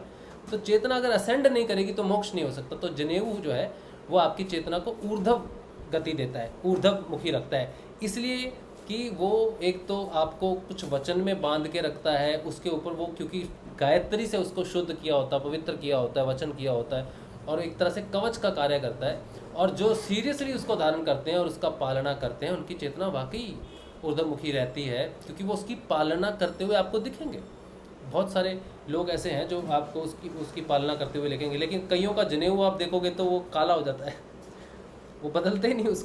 उसको बदलना चाहिए 6 महीने 1 साल में, जो भी प्रथा है, जो भी बताया जाता है उनको उस समय उसको धारण करना चाहिए, उसकी पवित्रता बना के रखनी चाहिए और उसको उतारना नहीं चाहिए। तो बहुत सारी चीज़ें हैं। तो अब ये मूल जो चीज़ है इंसान के लिए, जो वर्ण जो बताए हैं नरहरि भाई ने कि इन वर्णों को पहनना चाहिए, इस एज में पहनना चाहिए, और ये सही बात है, पहनना चाहिए। अब ये पूरा का पूरा जो है ये वेदांत है। जनेऊ को धारण करना पूर्ण रूप से वेदांत को बताता है, नॉलेज है, ज्ञान है, जिसकी बात हम करते हैं, जो हमें भगवान के विषय में बताता है, अपने शरीर के विषय में बताता है, हमें बीमारियों से दूर रखता है, हमें अपवित्रता से दूर रखता है, और हमें हमेशा भगवान की तरफ जो है मुख करके रखता है। ये इसका वेदांत है पूरा का पूरा, ठीक है, इसी को वेदांत किया। लेकिन अब ये जनेऊ की जो परंपरा है, ये जहाँ से शुरू हुई थी वहाँ से जो पवित्रता है जनेऊ की, आज अगर हम कलयुग में देखें तो वो आज लोगों को जनेऊ धारण तो किया हुआ है, लेकिन जनेऊ की महत्वता नहीं पता। जनेऊ क्यों धारण किया जाता है? वो कहते हैं हम ब्राह्मण हैं इसीलिए हमने धारण किया है, हम क्षत्रिय हैं इसलिए हमने धारण किया, हम वैश्य हैं इसलिए हमने धारण किया, क्योंकि हमारी परंपरा है, पिताजी ने धारण किया था, दादाजी ने किया, मैंने किया। लेकिन क्यों धारण किया ये नहीं है। तो वेदांत ने अपने आप में अपनी जो नॉलेज है वो किसी न किसी रूप में कम हो गई है। लोगों को वेदांत के बारे में जो जनेऊ हमेशा हर समय रहता था वो वेदांत का पूर्ण रूप है, ठीक है। उसको उसकी मर्यादा अगर निभा लो तो पूरा वेदांत आपने निभा लिया, सारे सब चीज़ों की मर्यादा का पालन कर लिया आपने। लेकिन प्रॉब्लम ये है कि अब जितने लोग जनेऊ पहनते हैं, बचपन में उनका जनेऊ संस्कार होता है तो उस समय याद नहीं रहता, फिर बाद में रिपीट नहीं होता। शादी में जब फिर से जनेऊ होता है तो 3 से 6 हो जाते हैं, और फिर से और कुछ प्रोमिसेस आ जाते हैं, क्योंकि और रिस्पॉन्सिबिलिटीज़ आ जाती हैं उनकी। तो अब यहाँ पर आता है सिद्ध योग। सिद्ध योग में अब हम बात करते हैं गुरुदेव की जो बात है। गुरुदेव कहते हैं कि जो वेदांत है वो बिना योग के पंगु है, ठीक है। तो उन्होंने जितने भी हम ये संस्कार करते हैं, अगर इनमें सार्थकता ना हो तो ये जीवन में सिर्फ ढकोसले बन के रह जाते हैं, सिर्फ खाली चीज़ें बन के रह जाती हैं, सिर्फ ये एक तरह की परंपरा बन के रह जाती है। तो अगर आप जनेऊ धारण करते हो और उसके नियमों का पालन करते हो तो वो आप में बदलाव लाएगा, ईश्वर की तरफ लेके जाएगा। यही बदलाव अगर कोई व्यक्ति योग करता है तो योग के कारण जो संस्कार डेवलप होते हैं, जैसे हम बात करते हैं कि ब्रह्म ग्रंथि हमारी डेवलप हो जाती है, सत्य की स्थापना हो जाती है, मन परिष्कृत हो जाता है, मन साफ हो जाता है, हृदय ग्रंथि खुलने लगती है, ब्रह्म ग्रंथि खुलने लगती है, ये सारी चीज़ें जो है वो खुलने लग जाती हैं, वो सारी चीज़ें। तो योग से ये सारा परिवर्तन जो हमें आने लग जाता है, वही परिवर्तन जनेऊ बताता है। लेकिन उसको धारण करना पड़ता है मनुष्य को बाहर से, क्योंकि ये बाहर से धारण करने वाली चीज़ है, और इसका परिवर्तन इफेक्ट जो होता है, क्योंकि ये गुरु है, गायत्री इसके साथ जुड़ी हुई है, तो ये गुरु का भी कार्य करती है। लेकिन लोग उसको धारण करते नहीं। प्रॉब्लम ना तो जनेऊ में है, ना संस्कार में है, ना परंपरा में। वो अपने आप में बहुत विशेष और विशिष्ट और बहुत उच्चतम स्थिति है मनुष्य को सही रास्ते पे लाने की, जब तक उसको आध्यात्मिक गुरु की प्राप्ति नहीं होती, क्योंकि ये अध्यात्म पे चलने का पहला स्टेप है जनेऊ सनातन धर्म के लिए। लेकिन जब अगर किसी के जीवन में, जैसे मेरे जीवन में मुझे कभी भी जनेऊ के बारे में पता नहीं चला, मेरे पिताजी ने शायद कभी सोचा भी होगा तो मुझे पता नहीं, तो मैंने कभी जनेऊ नहीं पहना, तो मेरे को श्री गुरुदेव मिल गए। अब श्री गुरुदेव ने जो मेरे जीवन में परिवर्तन किया, वो ब्रह्म ग्रंथि का परिवर्तन हुआ, विष्णु का हुआ और रुद्र ग्रंथि का जो परिवर्तन चल रहा है, ये वही परिवर्तन है जिसकी शिक्षा जनेऊ धारण करते समय दी जा रही है। तो मैंने अंदर से वो धारण कर लिया है। अब वो जनेऊ मेरे अंदर है, मेरा प्रकाश मेरे गुरुदेव, मेरे गायत्री, मेरा जनेऊ मेरे गुरुदेव है। तो सिद्ध योग में अब अगर मुझे इस चीज़ की नॉलेज हो गई है कि ये चीज़ करते हैं, हालांकि समय मैं जितने वर्ष का हूँ उतने वर्ष में तो कोई जनेऊ धारण नहीं करता, लेकिन क्यों नहीं कर सकते, जब आपको दिशा मिल जाए तो आप कर सकते हो। लेकिन अगर कोई मुझसे पूछे कि तू जनेऊ धारण करना चाहता है, तो मुझे अब उसकी विशेषता, मुझे मतलब ज़रूरत महसूस नहीं होती, क्योंकि वो जनेऊ का काम अब अंदर हो रहा है, मेरे अपने आप हो रहा है। और अगर कहे कि मेरा बेटा है और उसको मैं जनेऊ धारण कराऊँ क्योंकि मुझे इस चीज़ का ज्ञान हो गया, तो मैं उसको भी नहीं समझता कि उसको अभी इस चीज़ की ज़रूरत है कि मैं बाहर से उसको कोई चीज़ दूँ। तो उसके अंदर भी उसको भी गुरु की प्राप्ति हो चुकी है, समर्थ गुरु जो स्वयं प्रकाश है उसकी प्राप्ति हो चुकी है। तो उसको भी मेरे ख्याल से मैं उसको जनेऊ के तरफ नहीं कह सकता कि तू मेरे से प्रॉमिसेस कर। अब मैं समझता हूँ, मैंने अपने जीवन में, मैं ये सच्ची घटना आपको बता रहा हूँ, गुरुदेव को समर्पण करने से पहले मैंने हमेशा उसको डांटा है, उसको सही रास्ते पे लाने की जिम्मेदारी, या फिर जैसे भी मैं उसके लिए करता था, उसको डांटना या फिर उसको सही रास्ता देना, बहुत सारी चीज़ें बताने के लिए, जो चीज़ें वो नहीं समझता है उसके लिए मैं उसको फोर्स करता था। जब मैंने गुरुदेव को समर्पण किया तो मैं ये समझ गया कि मेरे अंदर परिवर्तन लाने वाली कोई बाहरी शक्ति नहीं है, बल्कि मेरे अंदर के मेरे गुरु हैं। तो मैंने उसको एक तरह का जनेऊ जो दिया है, वो मेरे अपने गुरुदेव को ही मैंने उसका जनेऊ बना दिया। और मैं हमेशा यही कहता हूँ कि गुरुदेव ये आपके भरोसे है, मैंने इसको आपके भरोसे छोड़ा हुआ, मेरा जितना बाहर से कार्य है, इसको जो सपोर्ट बाहर से देना है, इसकी जो संभाल रखनी है, इसकी जो मार्गदर्शन करना है बाहर से, वो मैं करता रहूँगा। लेकिन जो इसके अंदर परिवर्तन, मैं इसको शिक्षा देता था कि ये करना है बेटा, ये नहीं करना है, ऐसे करना है, मैं इसको अभी भी कहता हूँ, लेकिन मैं उसकी चिंता नहीं करता कि इसने धारण किया कि नहीं किया। मैं उसकी चिंता गुरुदेव पे छोड़ता हूँ। जैसे हम जनेऊ पहना देते हैं, पिता जनेऊ पहनाता है बच्चे को और कहता है कि ये गायत्री मैं तुझे धारण करा रहा हूँ कि तू बाहर जाएगा तो तेरी रक्षा गायत्री करेगी, तुझे बचाएगी गायत्री, तेरा रक्षा करेगी, तूने इसका मंत्र जाप करना। तो पिता एक सुरक्षा कवच देता है। मेरी तरफ से मैं अपने जनेऊ, मैंने अपने बेटे को गुरुदेव का जनेऊ पहना दिया कि ये तेरी सुरक्षा करेंगे, यही तेरी रक्षा करेंगे। पहली बार जब मैंने उसे साइकिल खरीद के दी, मैंने कभी भी, मेरे मन में ये नहीं आया कि मेरा बेटा साइकिल लेके बाहर जा रहा है तो मुझे उसके साथ रहना चाहिए, नहीं रहना चाहिए। मेरे मन में तनिक भी शंका नहीं आई। मैंने कहा गुरुदेव उसके साथ हैं, इसलिए मैंने उसको छोड़ा बाहर। ये वो जनेऊ का ही काम किया था। जब हम अपने बच्चे को बाहर भेजते हैं, शिक्षा के लिए भेजते हैं या लर्निंग के लिए भेजते हैं, तो जनेऊ कवच है, तो हमारा कवच श्री गुरुदेव है। तो हमें योग की प्राप्ति हुई है, योग में सब कुछ बदलाव अंदर से आ रहा है। तो अब बाहरी संस्कार करने की मुझे ज़रूरत नहीं है। लेकिन सोचो कि आपके परिवार में संस्कार एक नियम पालन से चलता आ रहा है। आपके पिताजी ने किया, आपके दादाजी ने किया, आपके पिताजी ने किया, फिर आप करोगे, फिर आपके बच्चे आएंगे। तो आपको वो परंपरा अगर निभानी है तो आप उस परंपरा को जरूर निभा सकते हो, क्योंकि ये वेदांत का हिस्सा है। और गुरुदेव ने कहा है योग प्लस वेदांत पूर्ण दर्शन है। तो आपको जनेऊ को ठुकराने की ज़रूरत नहीं है, या जनेऊ को ना पहनना या उसमें अविश्वास करने की ज़रूरत नहीं है। जनेऊ एक महत्वपूर्ण संस्कार है जो छोटे बच्चों के लिए बहुत ज़रूरी है। ठीक है, उनको आप पहनाते हो तो उनको सेंस ऑफ रिस्पॉन्सिबिलिटी ज़रूर महसूस होगी उस चीज़ की कि हाँ मुझे कुछ दिया गया है, या फिर मैं एक सनातन धर्म की तरफ हूँ, कुछ भी हूँ। तो अगर ये आपके परिवार में ये चला आ रहा है तो वेदांत को हम कभी भी नहीं भूल सकते, हम डिनाई नहीं कर सकते वेदांत को कभी भी। ठीक है, तो वो संस्कार चलते रहना चाहिए। लेकिन अगर आपके पास गुरुदेव भी हैं तो भी आपका काम ठीक है, आपको चिंता करने की ज़रूरत नहीं है कि हमारे परिवार में ये नियम नहीं है, ये पालना नहीं है कि मैं जनेऊ धारण नहीं किया है, कुछ भी है। तो योग अगर आपके जीवन में प्रकट हो गया तो योग शरीर का है और शरीर से सारे परिवर्तन आते हैं, तो वहाँ पूर्णता आपको मिल जाएगी। योग प्लस वेदांत, अपने आप वेदांत ऐड होने लग जाएगा। लेकिन वेदांत अगर अलग रह जाएगा तो योग नहीं होगा, गुरु नहीं मिलेंगे, तो फिर जो यज्ञोपवीत आप कर रहे हो उसकी महत्वता जो है, जैसे धीरे धीरे लोगों में नॉलेज कम हुई है, अभी सिर्फ जो ज्ञानी जन है, जो पंडित जन है, उन्हीं तक ये नॉलेज है, आम आदमी तक इतनी नॉलेज नहीं है।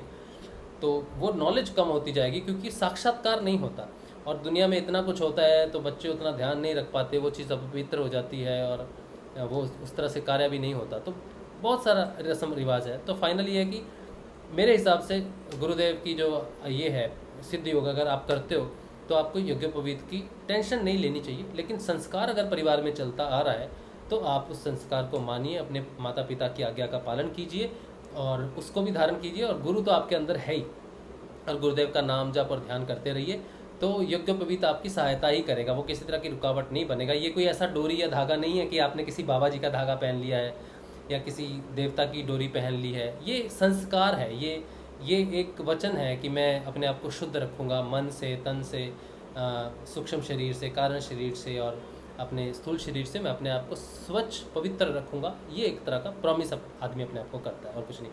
एक तरह की संकल्प वृत्ति है, एक तरह की राजसिक वृत्ति है कि राजसिक वृत्ति से ऊपर ही रहूँगा, ऊपर ही उठूँगा, मैं तामसिक वृत्तियों की तरफ गिरूँगा नहीं। बच्चे को तामसिक वृत्तियाँ, इंसान तामसिक वृत्ति में गिर के हमेशा के लिए उसमें ना फंस जाए बोल के उसको एटलीस्ट राजसिक वृत्ति में रखने की चेष्टा की जाती है ताकि वो ऊर्ध्वगति कर सके। तो ये है यज्ञोपवीत के बारे में। कोई कन्फ्यूजन नहीं रखना चाहिए कि मैंने पहना हुआ है तो मुझ पे सिद्धियों का असर नहीं करेगा, ऐसा नहीं होना चाहिए। क्योंकि देखो अभी नरहरि भाई ने बात किया, उन्होंने भी अपने बच्चों का यज्ञोपवीत करवाया है। उन्होंने भी स्वयं पंडित होने के नाते बहुत सारे ऐसे काम वो करते हैं। जब शादी में जाते हैं तो वो अंगूठे पे बांधते हैं उसको, सारे वहाँ पे कर्म करते हैं, वो सारी चीज़ें करते हैं। वो वेदांत का हिस्सा है, वो आपकी साधना को रोकता नहीं है बल्कि वो साधना में मददगार है। कोई बाहरी शक्ति नहीं है उसमें, वो सब अंदर का प्रकाश की ही बात है। तो मेरे ख्याल से यज्ञोपवीत एक अलग चीज़ है और गुरु मिल गए तो ज़रूरत नहीं है, लेकिन परिवार में अगर संस्कार चल रहा है तो परिवार का सम्मान करना ज़रूरी है मेरे ख्याल से। ऐसा और कोई कुछ अगर कुछ कहना चाहे आप अपना पॉइंट रख सकते हो, आपको जैसा भी लगता है आप अपना पॉइंट ज़रूर रखिए। तो अच्छा,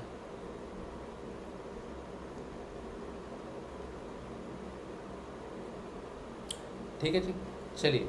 तो ये इतना ही था आज, ये प्रश्न हुए और आज बहुत अच्छी गोस्वामी जी से बात हुई। हमारी सुषमा गोस्वामी जी ने बहुत अच्छी गुरुदेव की बाणी बातें बताई। तो हमने उन्हें रिक्वेस्ट किया है कि वो अपने हस्बैंड को भी एक दिन लाएं और हमें गुरुदेव की बातें बताएं, शनिवार छोड़ के, क्योंकि शनिवार बच्चों के साथ हमारा रहता है पतंजलि अष्टांग योग का। बाकी किसी भी दिन लाएँ और हमें भी लाभ हो, गुरुदेव की बातें सुनने में मिले हमें। आप में भी जो कोई पुराना शिष्य हो, गुरुदेव के साथ रहा हो, ऐसी गुरुदेव की बातें हो जो हमें आनंद आए, गुरुदेव के सत्संग में रसपान मिले हमें गुरुदेव की कथाओं का, तो बहुत अच्छी बात होगी। चलिए आज का सेशन यहीं पे रखते हैं। कल सुबह हम मिलेंगे सुबह 6:30 बजे सुबह के ध्यान में।